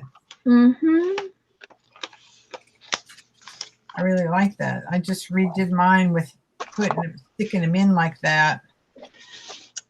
Then I would need to cut a couple to stick into the front and back to make.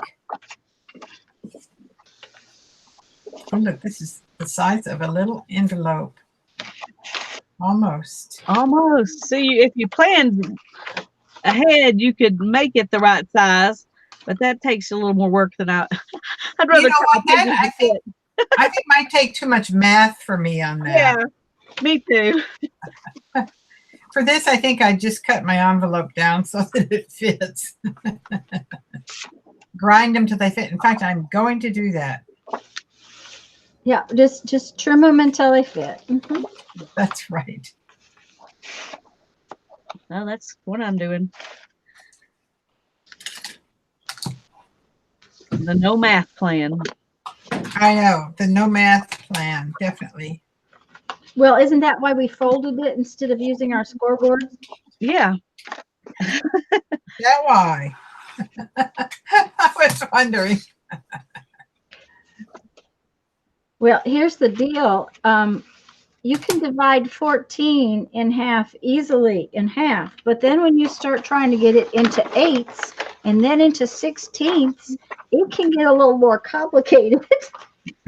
Yeah. Okay, we're not even paying attention to chat. Oh my goodness, we're so bad. Oh, sorry, Patricia. How many booklets do you have? I'm going to have 2 pockets and 6 booklets, just like I did in this one. I have a pocket glued into the front, a pocket glued into the back, and then 6 booklets I can pull in and out.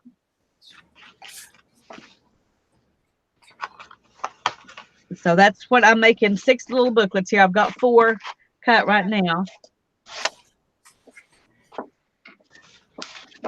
And I didn't get enough pieces of paper.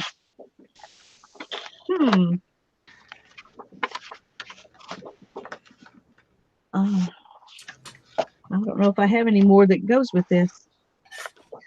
Use a plain colored one, dear. That's a good idea. You're allowed. I'm allowed. Uh-huh. I was just so proud of myself for using scrapbook paper because I just don't usually use scrapbook paper for anything. Oh.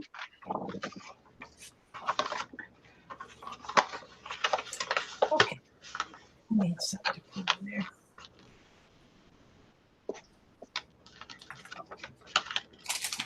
Okay.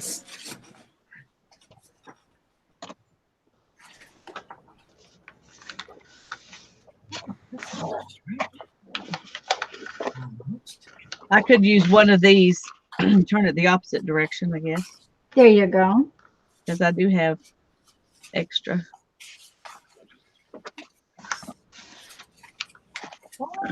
But first, I'm going to look and see what I can find to go with it. Let's see what chat says. Pretty. Maybe I'll just.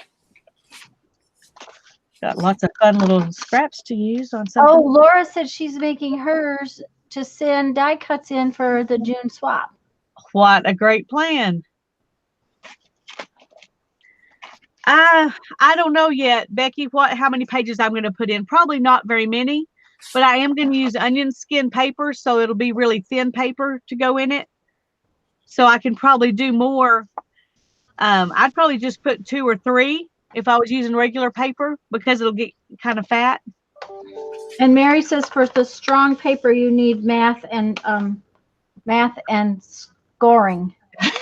Yeah. Yeah. So yeah, Well, I have 6 booklets and 2 pockets, Patricia. So 8 pieces of cardstock paper. Yes. And my math skills are much better than my English skills, so I should be all right. But I was just afraid to try it. All right, now I gotta glue this down.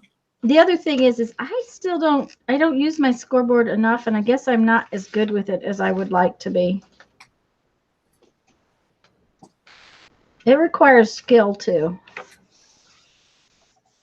Yeah.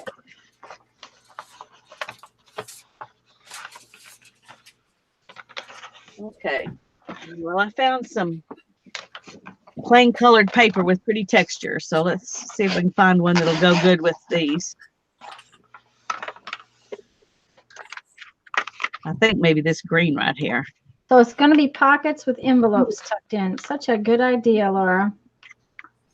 Okay. We're going to kind of finish up our book this week, Lisa. Do you suppose what we ought to do next week is come up with some other ideas for using this spine? Sure. Not next week, for the 25th? For the 25th. Okay. You saw how sure I was. That sounds like a great plan. Yeah. No, I think it's a good idea. To make some more, to do it again, we'll do the same spine and use it in a different way. Ooh, Okay, Barbara, you're tasked with the same thing, right? that's scary. And hopefully we won't all come up with the same idea.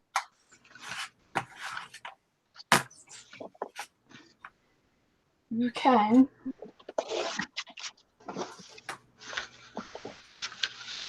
Okay, they're a touch deeper. Okay. Well, I already have another idea, so I'm going to do it. I have a couple more too, so you know. Okay, I Lisa. toyed with something different before I decided to do this one. So Lisa, the depth of the width of the spine is the depth of the point, right? yes. Okay. So that means I'm going to need to cut off. Oh, there's math involved. Math. And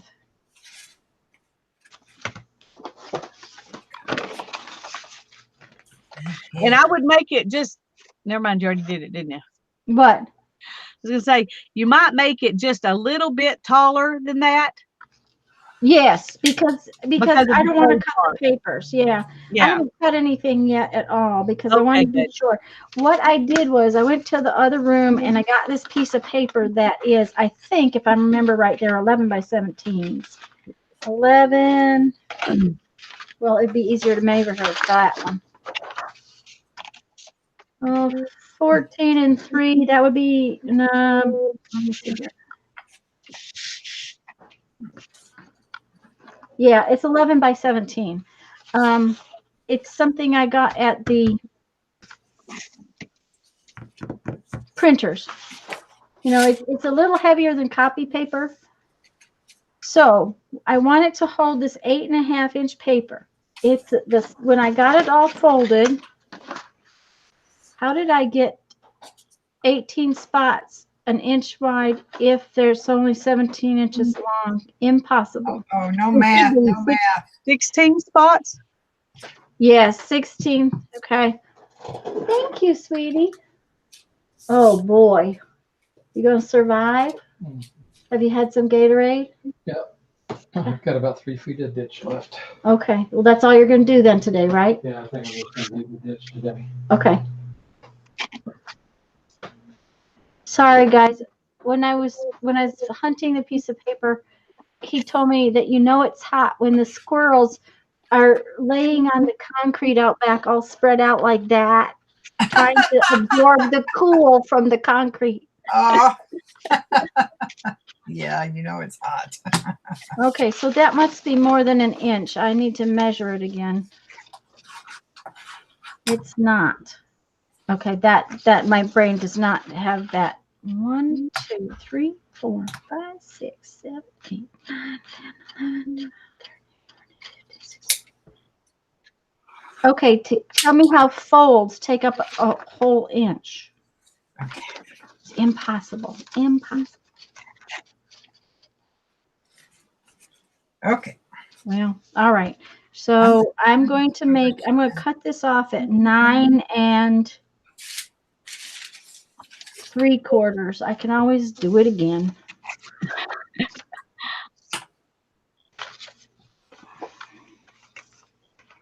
Oh, you don't have to stay on me and watch. Especially since how I'm making a mess. Okay, Mary says she's doing pages in, spine of booklet out. I need some help, Mary. Yeah, I'm not sure what what she means by that. Yeah, I'm not sure, but I want to know because it sounds like a cool idea. I want to know all the different things that we can do. Okay, I'm going to go back to me so I'll show please glue do. this down. Okay, I've glued these into pockets. Y'all all know how to do that. So, but then what I'm also going to do is glue this down here. And you can do that whether you do the pocket thing or not, just to keep these tucked in.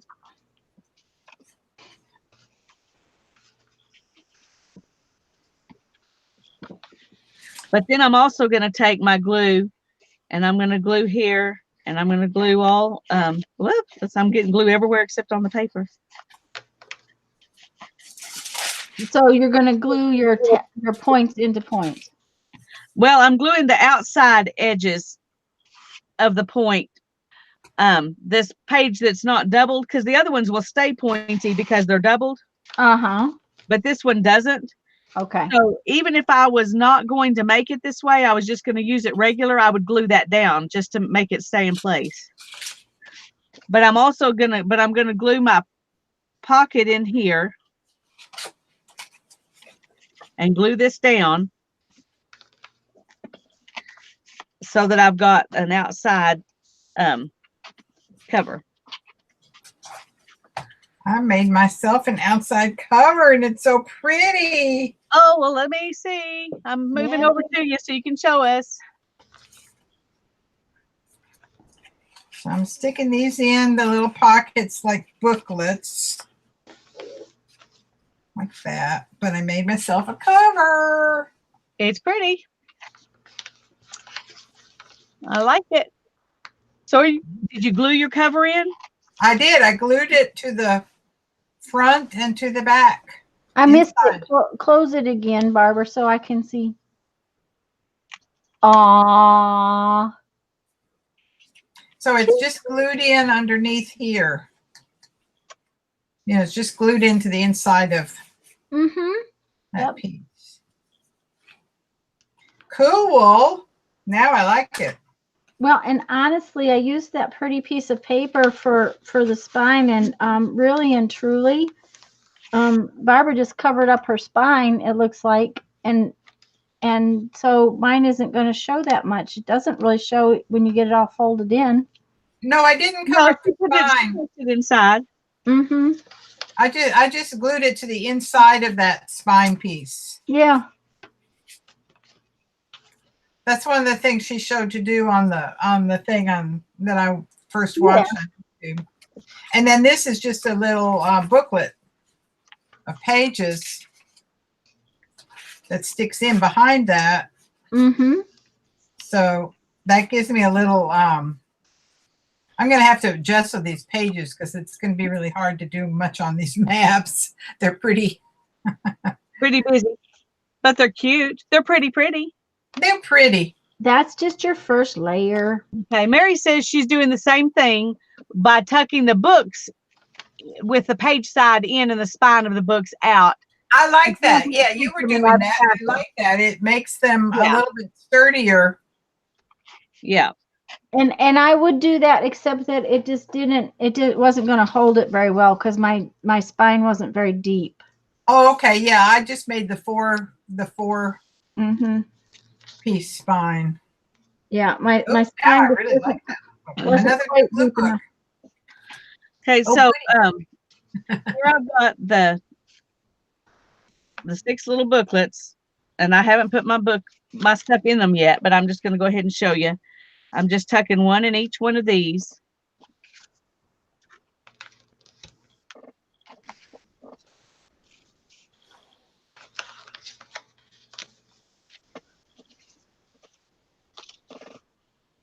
Cool.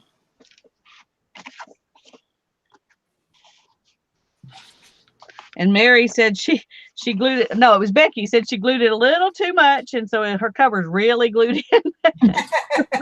So there you've got 6 booklets, all tucked in. And you can't put a whole lot of pages in them, or they'll be too fat, unless you like it fat, because it's already allargating. Oh yeah, I see. I could stick more little pages in here. You can put them in on both sides. Yes. Clever. So what you've got is 3 sets of 2. Yeah, I could put 1. Yeah. 2. I could put 3 more in. And then 2 pockets. Now, if you get your, if you want to put a lot of stuff in your booklets, then you might just want to put 3 in there. That'd give you a lot more space to just stick 3 in. But, I'm a more is better person, so I got 6 in there. Well, I can see different ways of using this. I mean, these are easy enough to pull out and just to load this thing up with a bunch of painty paper. Yeah. Yeah, there's just so many ways you can use it. Mary says she's also using different size papers so she can use the entire 12-inch scrapbook paper. I want to see, Mary. That'll be interesting. Yes. Each booklet has 3 papers and 12 pages. We want to see. We have inquiring minds. Cool. To show us in the groups. Okay, now And then, Becky says she only has 4 booklets, but it looks good. So that's, that's what all that matters. My 5x7 jelly plate is just the right size for this little book. 'Cause it Ooh. Oh, that's a cover. great You're idea. you're making me jealous. I want a 5x7 jelly plate now. You know that, right? Well, you've got a bigger one, don't you? Yes. Just You know, use that much space. I have paper. I know. I know. Actually, I would kind of like a little round one. That's kind of, on my wish list, but I'm, not getting myself anything that I'm behaving. I got out my little square one. I've got the little round, square, and triangle, the tiny ones. Mm-hmm. And I got it out and played yesterday. And that little square one is kind of fun. Yeah, see those little ones, I think they'd be kind of fun to do some other, other things with, to play with the big one. I think Yes. we could all play together, don't you think? Yes. Absolutely. Well, Chelsea always uses the little one to put paint on and then Brayer off. I was going to say she And then- wears, yeah, and then brayer off. yeah. Well, and then she uses them both to print off of, Right. Mhm. Right. But I have a new placemat, so we have to play painty paper sometime later soon. Yes, we do. We need to use that.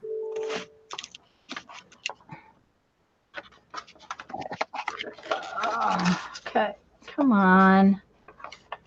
I think I was not as careful this time.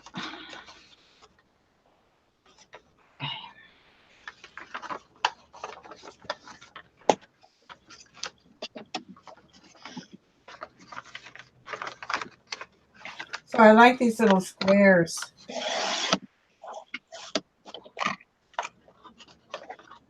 The little squares for what? Oh, look at that, Lisa. Oh, just a second. Let me scooch over there. I didn't even realize where it was.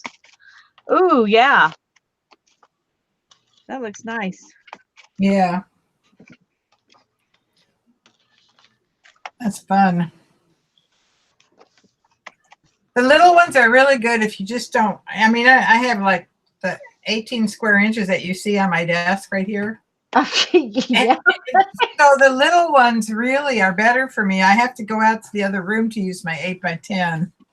Oh, see, and mine is what is it, 12 by 14, which I really love it, and I have enough room on my table, but that's it. Yeah. Becky apparently finished hers and already showing hers off. Beverly is going to decorate the outside and the inside of the booklets and not add any more pages. That's a good idea. Uh-huh. Mm-hmm. That's a and good idea. Sanders finished hers and has posted it too. She says Janet said it came out breathtaking. Oh, cool. I can't wait to go look at them later, but See, they're all way ahead of us. yes, well, that's because, they aren't talking. Hi, Mark. We're glad you're here. We're making Blizzard books. Well, we've already pretty much made it, but Well, I'm working on a new one. well, good for Except that you. I made a boo-boo on this one. This one has just got an attitude. I'm making pages to go in my booklets, so. Show Lisa again. She's doing something. I'm not doing nothing. Oh, okay. Sorry. That's okay. I'm just folding papers to go inside my little booklets. And then I'm gonna, I guess, sew them in. I was thinking about using my long arm stapler and just stapling them in, just being easy. Well, that works. You could just tie them in there too, you know. That's true. I could. Yes, I just could. grab up a piece of string.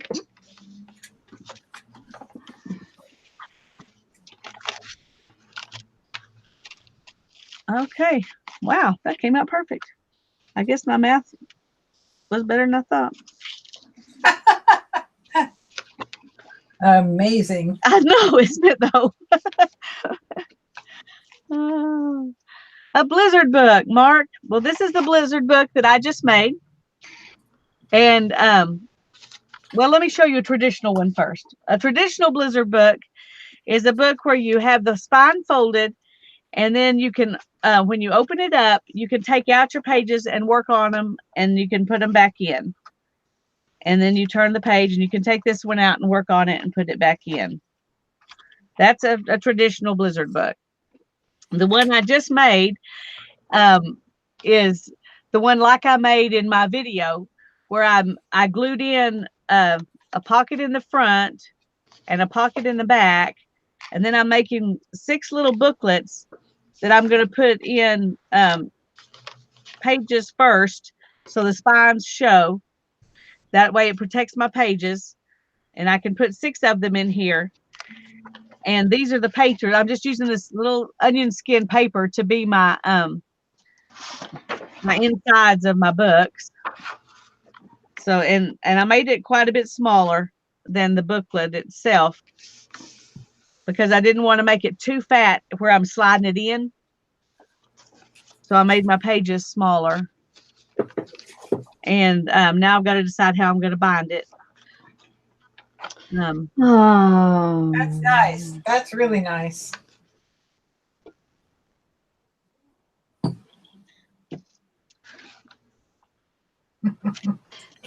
oh. What is it? Let me come back to you, Tanya. Why are you moaning? Okay, It's too little. it's too little. So What'd you do? well, I cut off this little piece right here, which is an inch. You only and- add 1 tuck spot instead of 2 to your width.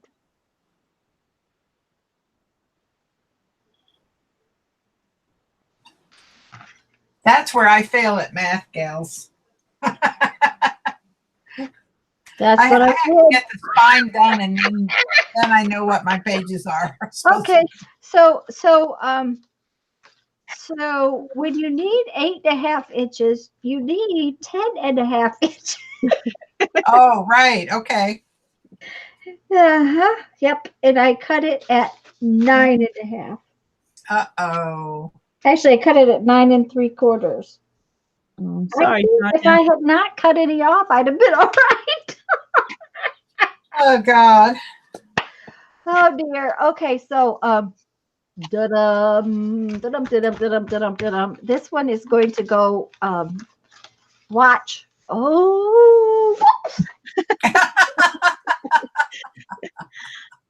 Okay, We're going to be cycling. An straight expert into at folding the- these things, Tanya.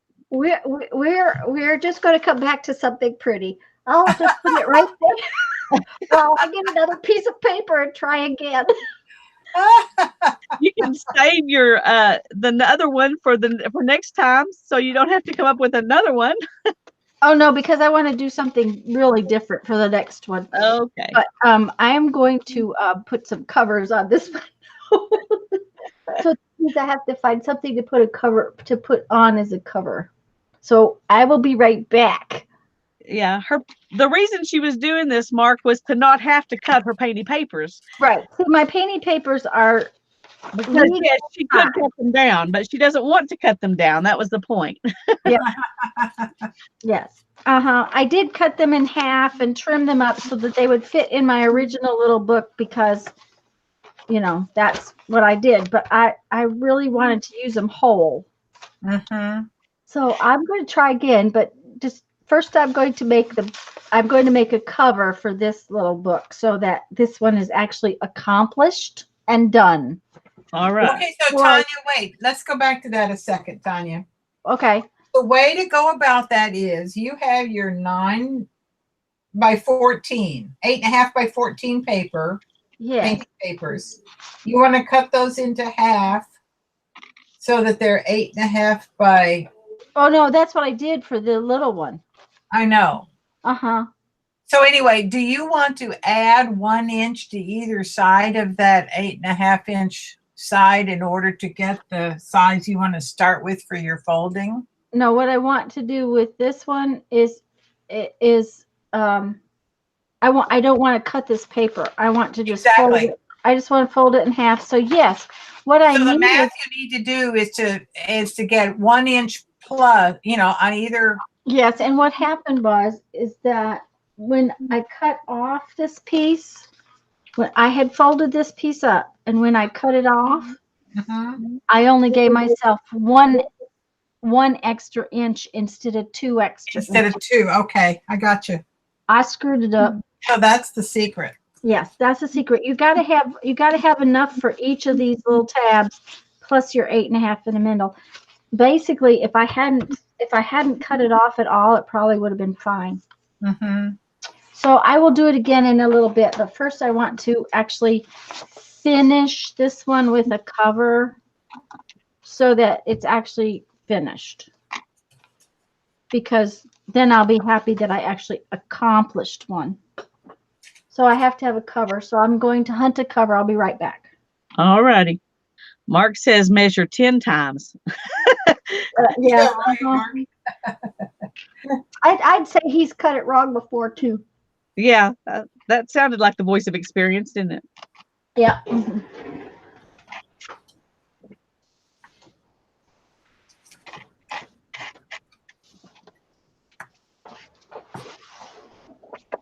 Well, this is fun. So now I need to get after Gesso and some of these little maps. Well, that would be good. I'm just going to show y'all real quick what I'm doing the lazy way of putting these in. Tanya gave me permission. Okay, cool. I'm just going to tie them in. We like lazy. Oh, I'm just using some yarn that matches the paper well, and happened to be sitting right here. Wasn't that handy? I so didn't have you're tying your little booklets to make Yeah. them little booklets. I'm tying my pages in. So Cool. I have like this. No. Uh-oh. Sounds like a craft-a-lanch. It was the large one. It was a large one. That was scary. Uh-oh. We need to call the emergency services. We will if it decides to shift before I can get up fast enough. Oh, God. Are you all right? Yes, I'm fine. No, I told you it's bad in here. It is really, really bad. Normally, I can handle it all day long. Right now, I can't. So, when we were doing painty papers the last time, I Pretty. painted some heavy cardstock. So, I'm going to cut 2 pieces of this heavy cardstock to put in my Covers. covers to make covers. covers out of. Cool. So, Look at that. That's beautiful. all right. The big problem is this this cardstock is big enough it won't fit in my cutter, so I have to chomp it, which kind of wastes some, but that's okay. Well, you can always use the little scraps for something. Oh yeah, I'll use it for something. And you're watching me? You shouldn't watch me. Okay. Well, you know we're watching you. We wanted to see your beautiful paper. Okay, well, and for some reason, there we go. Oh, I probably bumped my mouse. Let's see. Tanya is on screen, Patricia. Oh, Stick up your arm, Tanya, so we know. Yeah. Oh dear. you survived it. Okay. I'm good. I'm good. I think Jeff is about done in out there. He's digging a French drain. Uh-oh. Well, I wanted him to rent a ditch digger to do it, but they're too big to get around the places where we need them. Mhm. Okay, I'm going to start out by cutting this at 4 3/8 by 6 3/4.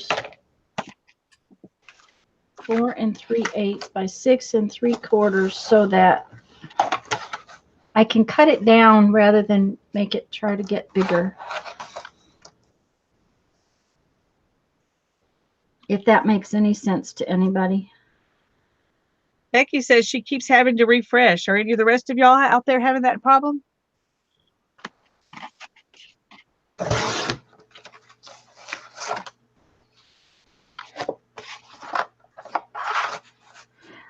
I had to, but that was because I bumped my mouse.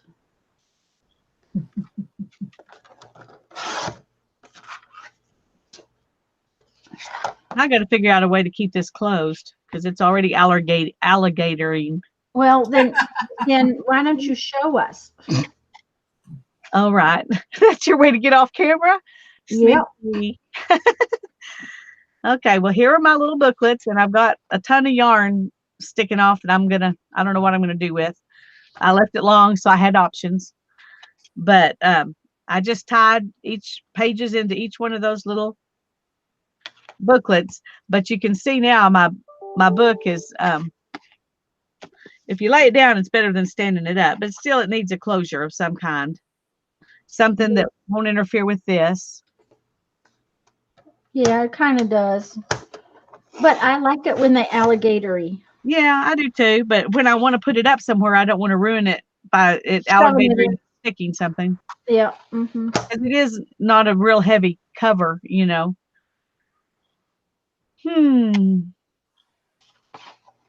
Oh, isn't that pretty? I love that yarn. Yeah, that is pretty. It was $1/4 at the thrift store.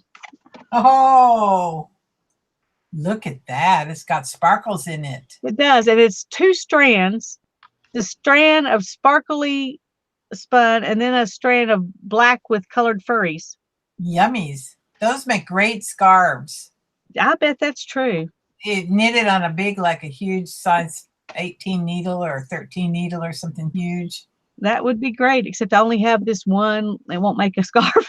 Yeah, it will. It will on a big one skein. Will make a big, because you only on a big needle you only need like about 7 stitches. Yeah, that'll just make a big loose. Yeah, Yeah, big well, loose. Yeah, big loose. I don't knit, so Oh, that would be a good project to learn to knit on. yeah. Yeah. But I think I like using it in my art more than I would like. Well, I would too. It's important. I'm not really a scarf person or a shawl person. If I'm going to wear one, I want it to be warm. I don't want it to be, it's not for beauty. Oh, thanks, Allie. Oh, Becky's internet has been drinking, Mark says. She said maybe it was at DJ's party across the street. It still hasn't recovered. Well, that sounded like some party.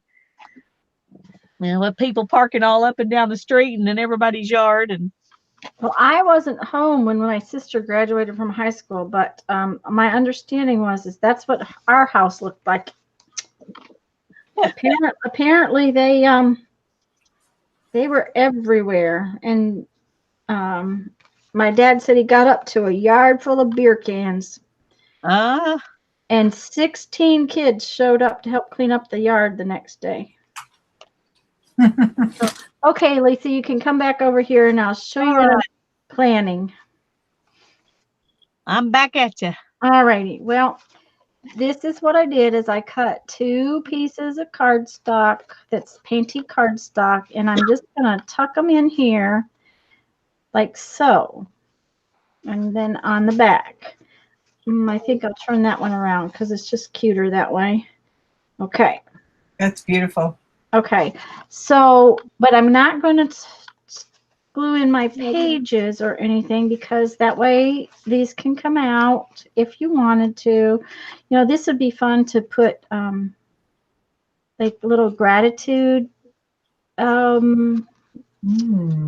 quotes or quotes in or something like that. And you could write in it too, but you could take your paper out to write and just write and just not write on that part. or you could write on the white part secrets and then glue it down and And glue nobody it will know. down and no one would know. And you so you could use it like a quote journal or something like that. But I think what I'm going to do, and I don't want to do it because I want to Mod Podge that, because right now it's got that rough craft paint Right. texture. So if I Mod Podge it, then what I'm going to do is I'm just going to take, this is my first page, so I'll open this first little tabby thing. See here, this is, let me put my page back in so you can see what I'm talking about.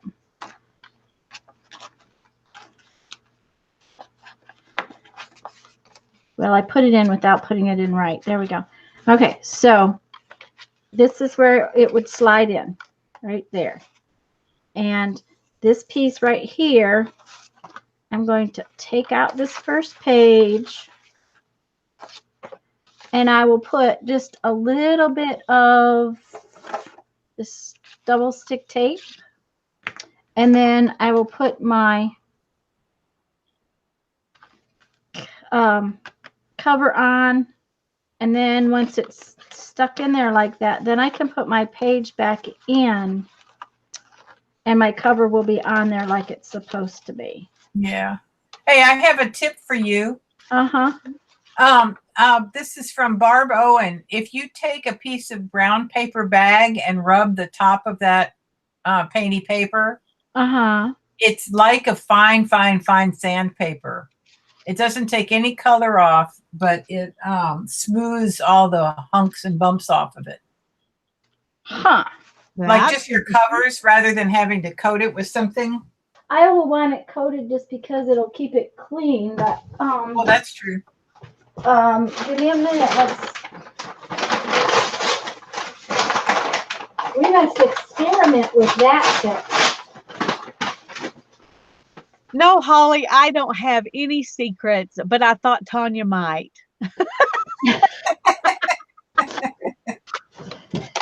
Oh, yeah, I might. Oh, if I had secrets, I wouldn't be writing them down. What did you say? Tanya, scrub it up in a little you don't even need to. Scrubby. You would not believe what just flat did. I know. Oh my gosh. I know. Isn't that a great tip? That's a Barb Owen, straight from her to you. I just keep this in my my little thingy. I want to see what yours looks like, Barbara, that you keep in your thingy. Oh, a little wad. Just a little wad of a baggie. I can see why a little wad would work too, but it's just flat. It works. Oh, isn't that amazing? Oh my gosh, that is amazing. Now I want to get some painty papers in a paper bag. Yeah, because that's one of the things I don't like about the craft paint is the texture of it. Yeah. But oh my gosh, that is totally. Now, okay, there's still a ridge there, and there's ridges here because this particular gold was not craft paint. But well, try squinching it up in a little wad. Well, but I'm happy with the ridges. It's just the texture of the kind of gritty. Yeah, that gritty feeling that I don't like. Yeah. But this one is still going to have some texture because it was a thicker bodied paint. Yeah, it'll have some, but it won't be as But all of this over here that was just kind of gritty felt like touching sandpaper is not like that anymore. Yeah. Oh, that's to die for. Cool. I still think I want to put Mod Podge on it just because it will keep it cleaner.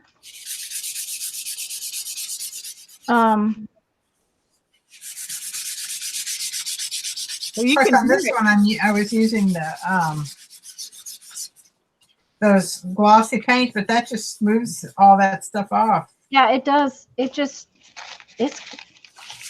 Thank you very much. That's a fabulous tip. Isn't that great? It's just like, dang. But I don't want to sit and do that to all my painty paper.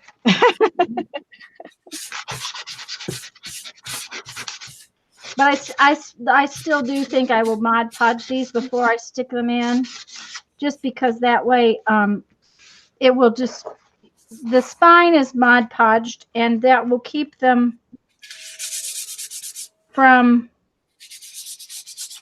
it'll just keep it cleaner, I think. But see, now I could use this like a little journal. You could write in it. You could put quotes in it.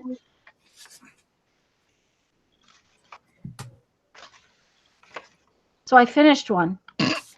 Yay! Yay! Okay. So now I will try to refold the other one. Okay. So whatever you do, Lisa, don't come back to me for a few minutes. Well, we're just gonna watch Barbara because I'm through too. I can't come up with anything right now that except maybe a ribbon or something to use for a closure, because anything I can think of would mess up my pocket. Oh, especially if you have something sticking out. Yeah, if you want to stick a tag in there or something. So I may just wrap it with something. Barb says she was watching your yarn show last night and loved the superwash. Oh, yarn. thank you, Barb. Yeah, I like all those yarns, but there's a feel and a springiness to that superwash that's really cool. And Lisa, tell me again how you figure out that it's superwash, or what they do to make it superwash. They it's an extra processing. I don't know what they do, probably some chemical or something, but what they do is they make it where it doesn't shrink or felt. Okay. Well, and because so I wear what's called, oh bless, now I've lost the name of them. I wear socks that are smart wool. I wear smart wool socks. They're 100% wool, and you can put them in the washer and the dryer. I bet it's So superwash wool. I bet that's what it is. That's got to be what it is. And I didn't know until you said that. You know, that was one of those things I had never understood, but it's some kind of process that they do. So that was interesting, very interesting to me. You're scoring this. What are you doing? I'm gonna try the scoreboard to save myself some time. We'll see if I can. Hey, we're gonna watch you do that because that's a new thing. Okay. All right. Okay. All right. So I did fold my piece of paper in half because it's so big. This paper is 17 by 11 by 17. So I now have 8.5. Half of that is 4 1/4. Okay. Well, with this paper folded in half, that means that I am actually scoring the top and the bottom. So both pieces are scored. So hopefully I can figure out the math. Okay, if I have 4 1/4, half of 4 1/4 is 2 1/8.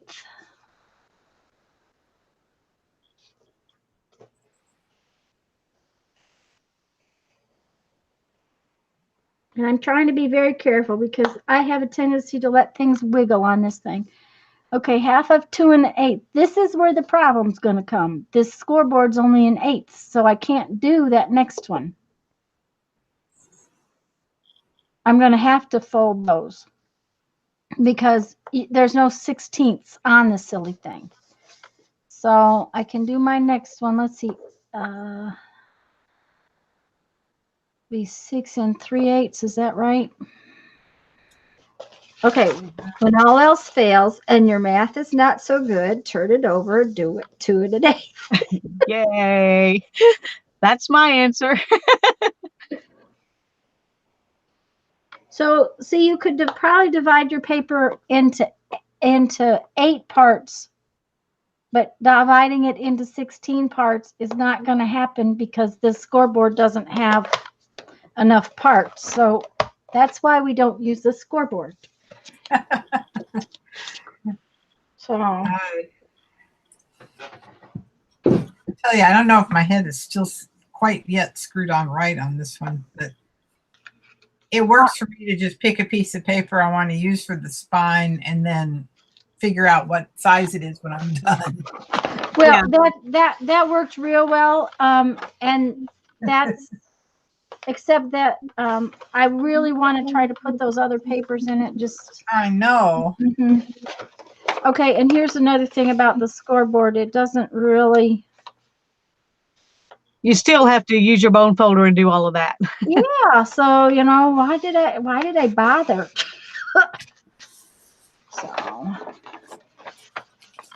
So can you guys watch something besides me?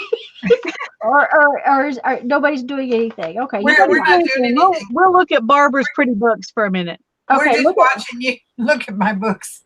Look at Barbara's pretty books for a minute, because that way I don't have to show this lack of folding skills. She's forgotten that she's in a thumbnail anyway. Really? Yeah, but she's so small you can't see her fumble. Oh, there you go. And Becky said 2 1/8. Yeah. But when you divide 2 1/8, you get 1 1/16, and the scoreboard only has 8. So. Oh, there's Barbara's pretty books. So Barbara needs to show them to us and open the pages. Open the pages. There's nothing special about them. They're my little maps that I have to gesso. Ah, okay. This is what I use for my brayer paper, and then see, this is what I've used for my spine. Where you brayered off? Yeah, that's my brayer paper. And then this one was just like a little traveler's notebook. But this paper bag was pretty wussy. Just a tip. I was going to say, yeah, that paper bag, those paper bags are made out of something that's not got very much body to them. Yeah, it would be better if I'd stick a little cover sheet in and glue it down. It would give it a lot more. Well, that's why I think that mine will the first one will be better. I'll show you the other thing I'm working on since you're stuck on me right now. And that's I'm making a Zen tag book. Ooh, okay. So I like to do a lot of Zen tangles, and so these are some of my favorite ones. So I've just favorite designs you use? Favorite Zen tangle designs, because when I start to do a Zen tangle, I can never think what to do next. Okay. And I have them all in this book, but I don't want to lug the book around with me, so I can lug this little tag book with me. And Patricia says she can see me anyways. Tanya wanting to keep a secret. Oh, I've got secrets. Okay, guys, I'm not supposed to have any secrets. Okay, go ahead, Barbara. I'm sorry, I didn't mean to. No problem. So, and they're just favorite Zentangle patterns, and they give me something to do to keep my hands busy when I'm watching TV at night. Ooh, I like that one.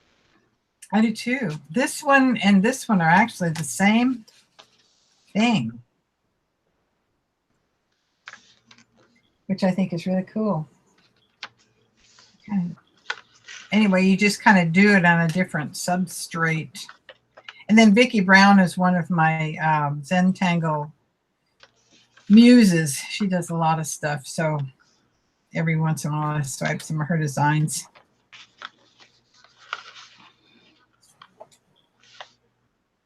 This was a hand carved stamp I did one carved December. I thought that's what that looked like, but I wasn't going to say anything in case I was wrong. No, that's what that is. And then these are just, the leaves by hand with designs in them. Need to make some more of those. Ooh, I like that one too. Isn't that fun? Looks like rosemary. Yeah. Oh, it does. Yes.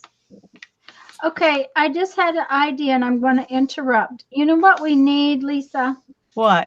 Is we need a file, a list of the different projects that people do, like Carve December, because I didn't know anything about it until Mary did it. Oh, Okay. And a couple of people that I know did acrylic April. And I'm doing the 100-day project. Okay, we need a file. Just what I need is another thing to add to my list of to-dos. So actually, I'm putting this out to chat. We need, and you could send it to me, and I'll put it in a file. A list of the people who do Carve December. Not the people who are playing in the project, but the leaders of the projects. The instigators. The instigators, yes, the ones that cause us all these headaches. We need a list of those people that we can put in our groups so that if people are interested in joining in some of these projects, that we have a spot where we can find them. Because That's a great idea. okay, because Inktober. Okay, Becky's putting some up there. Inktober and the ATCAD, and you're doing the index card, and the different people who do those different things, because I didn't know about Daisy Yellow and the index card project, and that would have been a fun project to play in. And I didn't know about it until you guys started doing it. that's going on right now. Yeah, that's a good Yeah, one. I was gonna say, and I haven't done mine for today. That's what I need to do while we're sitting here and doing While nothing. we're sitting here, okay. Well, because I can't add another project right now because of the 100-day project. But You're already doing one. right, but next year I would rather do some of these other projects too. And I might do the Carve December, because carving stamps is one of those things I want to try doing. Oh, do it, definitely.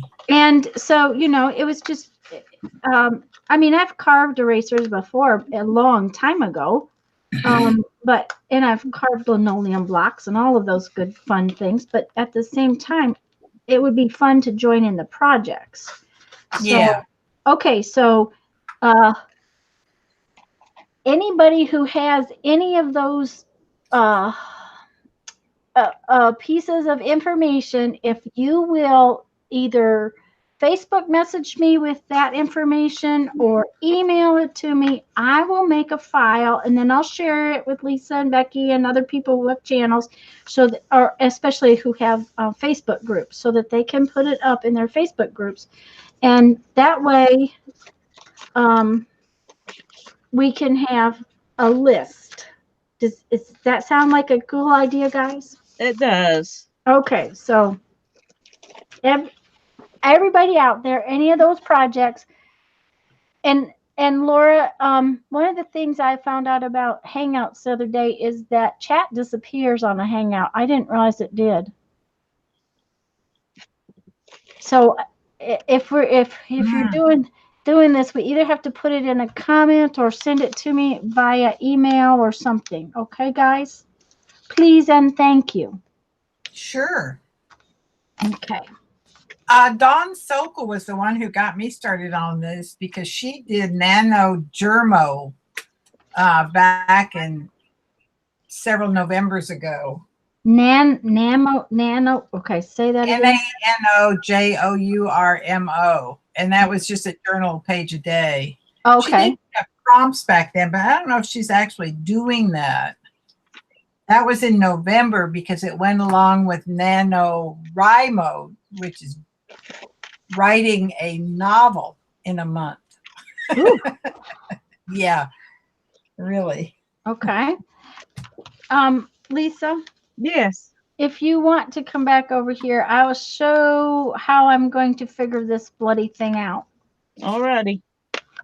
Because I think I'm going to have to cut off like 1/4 of an inch, but I don't want to make it too small again. So We're back at you. All right. So what I have done is I have done the the accordion, and now I'm folding the rooftops on one end. I have not folded the rooftops on the other end.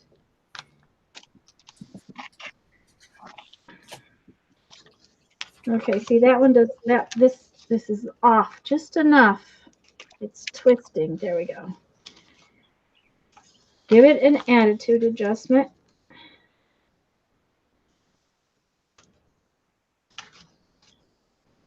Okay. Now, I gotta unfold the whole bloody thing. I'm actually only going to do one end, and then I'm going to come back And measure. and Very measure. Okay, so I only need to have one rooftop folded to measure. So let me get it all underneath here so it doesn't make confusion.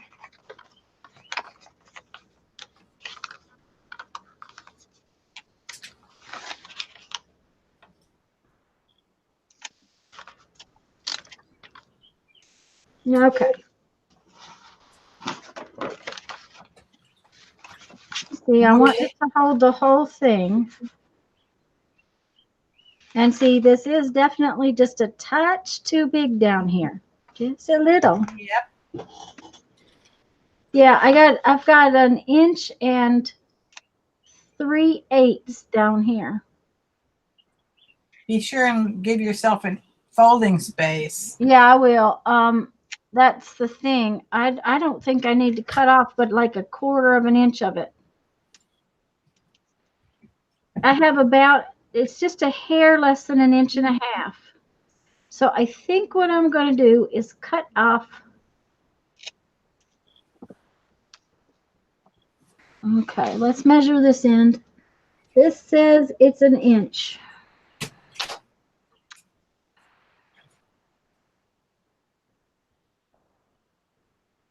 I'm going to cut off 1/4 of an inch. That's what I've decided. And I'm going to do it this way because it's way too thick. All right.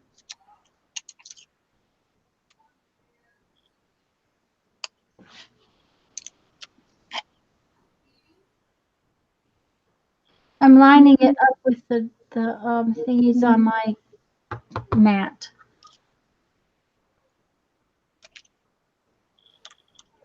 And I had a knife. There we go.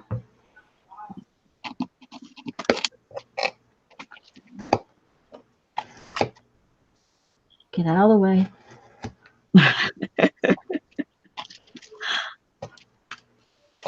It's just like, okay, I can't see the ruler. The last thing I need to do is cut my finger off. Yeah, we don't take a trip to the emergency room. Yes, they cost too much money. That is true. The lovely trip we spent with Jeffrey was not a fun thing. Luckily, you know, when you get old, you get care.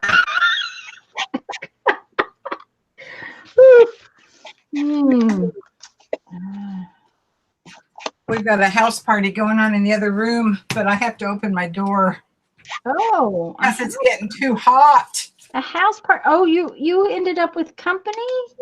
And, Yes. And you're still with us? And you're still Yeah. with us? Oh, honey. Well, it's Linda's daughter, my wife's daughter. So they're having their girl time. Oh, so Okay. that's how you got coffee cake. That's how I got coffee cake, because they got creative out in the kitchen while I was in here playing. Ooh, well that's That a good arrangement. I might stay in here for a while. Okay, so I'm going to open this back up. I didn't fold it all yet. I gotta see. You know how that goes? Okay, so we're gonna tuck this one backwards. And we're gonna fold I could it get in. some Jessica. boxes and pages. There you go. Okay.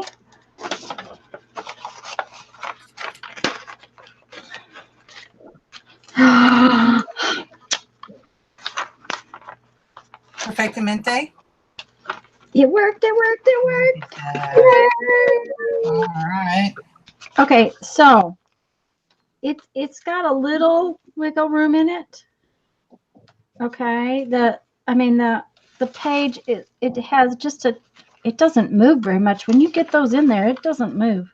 No, it's amazing how good it works. Yeah, I'm surprised. Okay, but it has a little tiny bit of wiggle room, but that's okay because then the cover will be just a little bit bigger than it is. Okay, so all right. So to do an 8.5 inch spread, you need a piece of paper that is 10 3/4 inches tall. Okay, now if you wanted it to be, these are roughly an inch spine and they stay in there real well. So this is an 11 by 17 inch piece of paper. So I need to write these measurements down. Piece of paper. It sounds like you add an inch if your thing is going to be an inch thick, plus a little bit of turning room, like an 1/8 of an inch or 1/4 of an inch for turning room. What Lisa said was whatever depth your spine is, because her spine is 2 inches. Right. Okay, whatever your fan ends up being, okay, then you want two more pieces of that. So if this is 2 inches, you want 2 inches up here Gotcha. and 2 inches down here. So if it's an inch, you want an inch up here and an inch down there. And this is just, okay, how did a 17? Plus a tiny bit. Yeah, plus that tiny bit. See, because plus a tiny bit for folding. yeah, that 17 inch piece of paper ended up in being right about an inch spine. So what I really need is a 10 3/4 by 17 inch piece of paper. And it will make an 8-page book.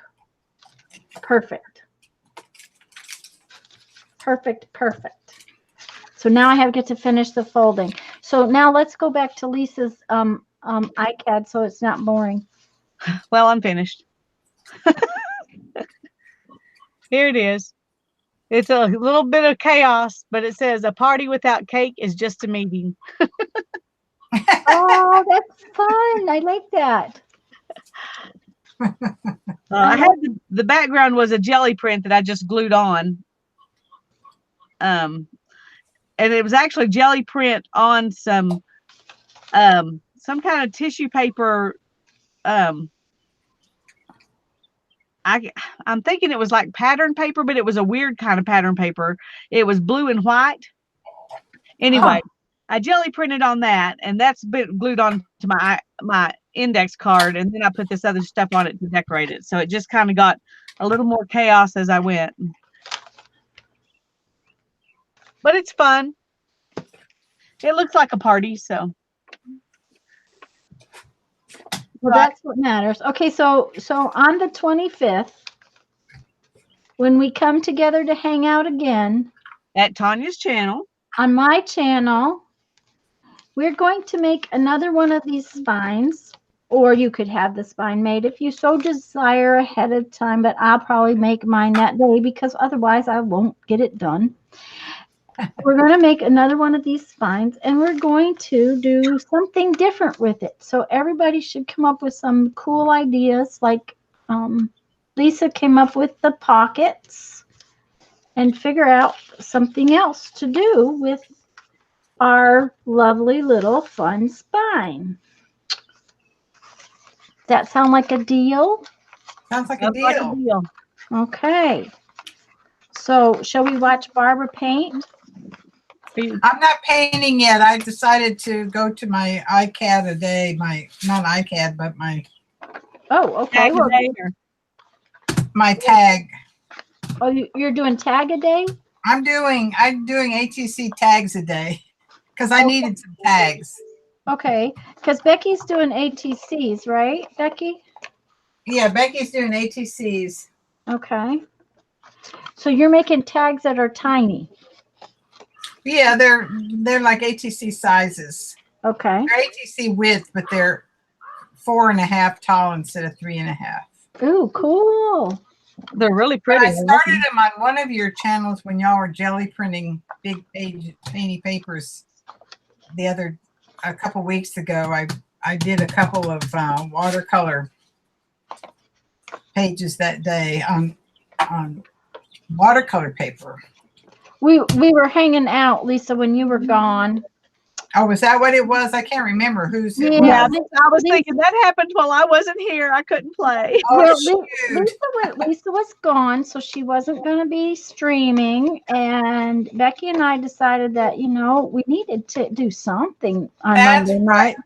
night. We can't have an empty Monday night. It would be so That's right. That's what lonely. it was. So we got together, and who else painted paper with us? Because then when we did UFOs, Mary was there, but I can't remember who painted paper with us. Was it Beth? It might have been Beth. I don't think so. Beth came when we were doing the UFOs. Was it Linda? Was it Mary? Mary did when we did UFOs. Okay, Becky, help me because I cannot remember who it was. Anyways. We did painty paper that day. I don't remember. I don't remember. I lose a lot of stuff in my brain. It doesn't always, So you did your stuff on watercolor paper and then you glued that to a tag, or did you just make the tag No, out? these are just watercolored paper, but I put different jelly roll-off things on the back. Oh, okay. So it thickens up the watercolor just a hair, but not a lot. Yeah, enough to make them really tag-like, though. That's really pretty. I like both sides. I know. I this is kind of like my blank back. Yeah, well, I like that side. That's kind of your calm day, and then you turn them over for your energetic day. Yeah, well, the thing is that they so much all look alike, so it's going to be hard for me to make them different on the front. Oh, yeah. So I made me some painty flowers yesterday. So and she didn't. She's not showing them. She just says she made them, but she's not showing them. No. I'm showing. Okay. So what did you start off with? This is just a big bag of rose petals. Okay. So I got out my alcohol inks. Well, how fun is that? I know. Barb Owen was the instigator on that.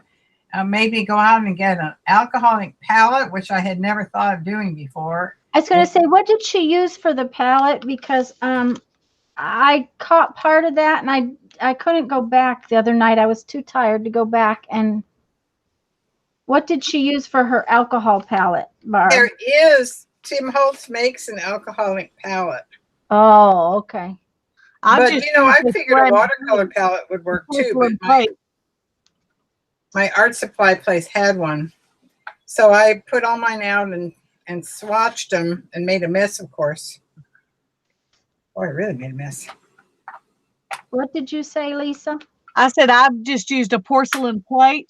A porcelain plate. Put enough out to use, and you can add a little. If it dries out, you just add a little alcohol to it later. I was amazed with that idea. Like these two, you can add more alcohol, and there they are. They're all right back at you. Well, because did you guys see her batik on wax paper? Yeah, she did her thing on wax paper. Yeah, it's cool. I got a book about batik. I've been wanting to play with it, but I haven't done anything with it yet. I've just got the book. Well, she did a paper version of batik. Just walked in the door and turned on to see if you guys were still on, and I'm glad. Oh yeah, well, we've been making a mess, Journey. I can only be on for 5 more minutes though. I'm Okay. Oh, sorry. 5 more minutes. Well, That's good. fine. Let me get this finished enough so that we can put in 1 or 2 pages of paper, and then let me just turn this, and I'll put in a couple pages of paper Okay. so that we know that it's This is flipping the work. thing that I'm using for Oh, for your flowers? Okay. So like the wedding rose petals. yeah. Okay. Cool. Yeah.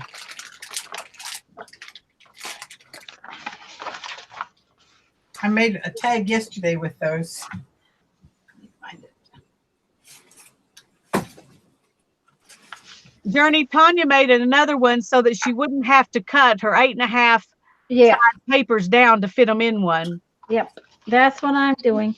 These are 8.5 by 14. So, okay. I'll show you, Lisa. Okay, I'll have to cut a cover and I'll have to finish it up. But see here, now I can put some 8.5 by 14 papers in there. You could put 8.5 by 11s in there too. Mix them up. Yes. And that way it will be one of those things where I can grab this, I can have papers in this, and I can grab it and go, because I have an intention to do a collage journal just with my painting papers and some paint. So stay tuned, because I haven't had a chance. But Journey, this is my finished one of the little ones. I had to cut my paper to put it in here though. So see, this is all my painting papers in here. And I just didn't want to keep cutting my papers in half. Exactly. And I Hi, like, Becky. is Becky going? Okay. Yeah, she has to go. Okay. And Barb wants cake. And Barb wants cake. Okay. Yeah, we didn't have a party. We just had a meeting. Yeah. No, we had a party because Barbara had cake. Barbara had cake. Yeah. So anyways, I think it's going to work. I may fold a new one just because this one is, I was really rushing, and it's not as neat as I would like it. So I might fold a new one. We'll see. I didn't use my folder and stuff. So, but at least now I know what size to make the paper. And you wrote it down, right? Yes, I wrote it down. It needs to make 8 pages that are 8.5 inches up and down spine wise. It needs to be 10 3/4 by 17. All righty. Well, you barely had to cut any off. Oh, I didn't have, yeah, I mean, I just cut that little 1/4 of an inch off. Yeah. So, I mean, it might be easier to cut off ahead of time, but I'm not- Okay, well, we're going to have to go, folks. Thank you all for coming. 1 second. On the 25th with some fresh ideas, hopefully. Bye, everybody. Bye God bye. bless you all. Bye-bye. Have a good Love day. y'all. Thank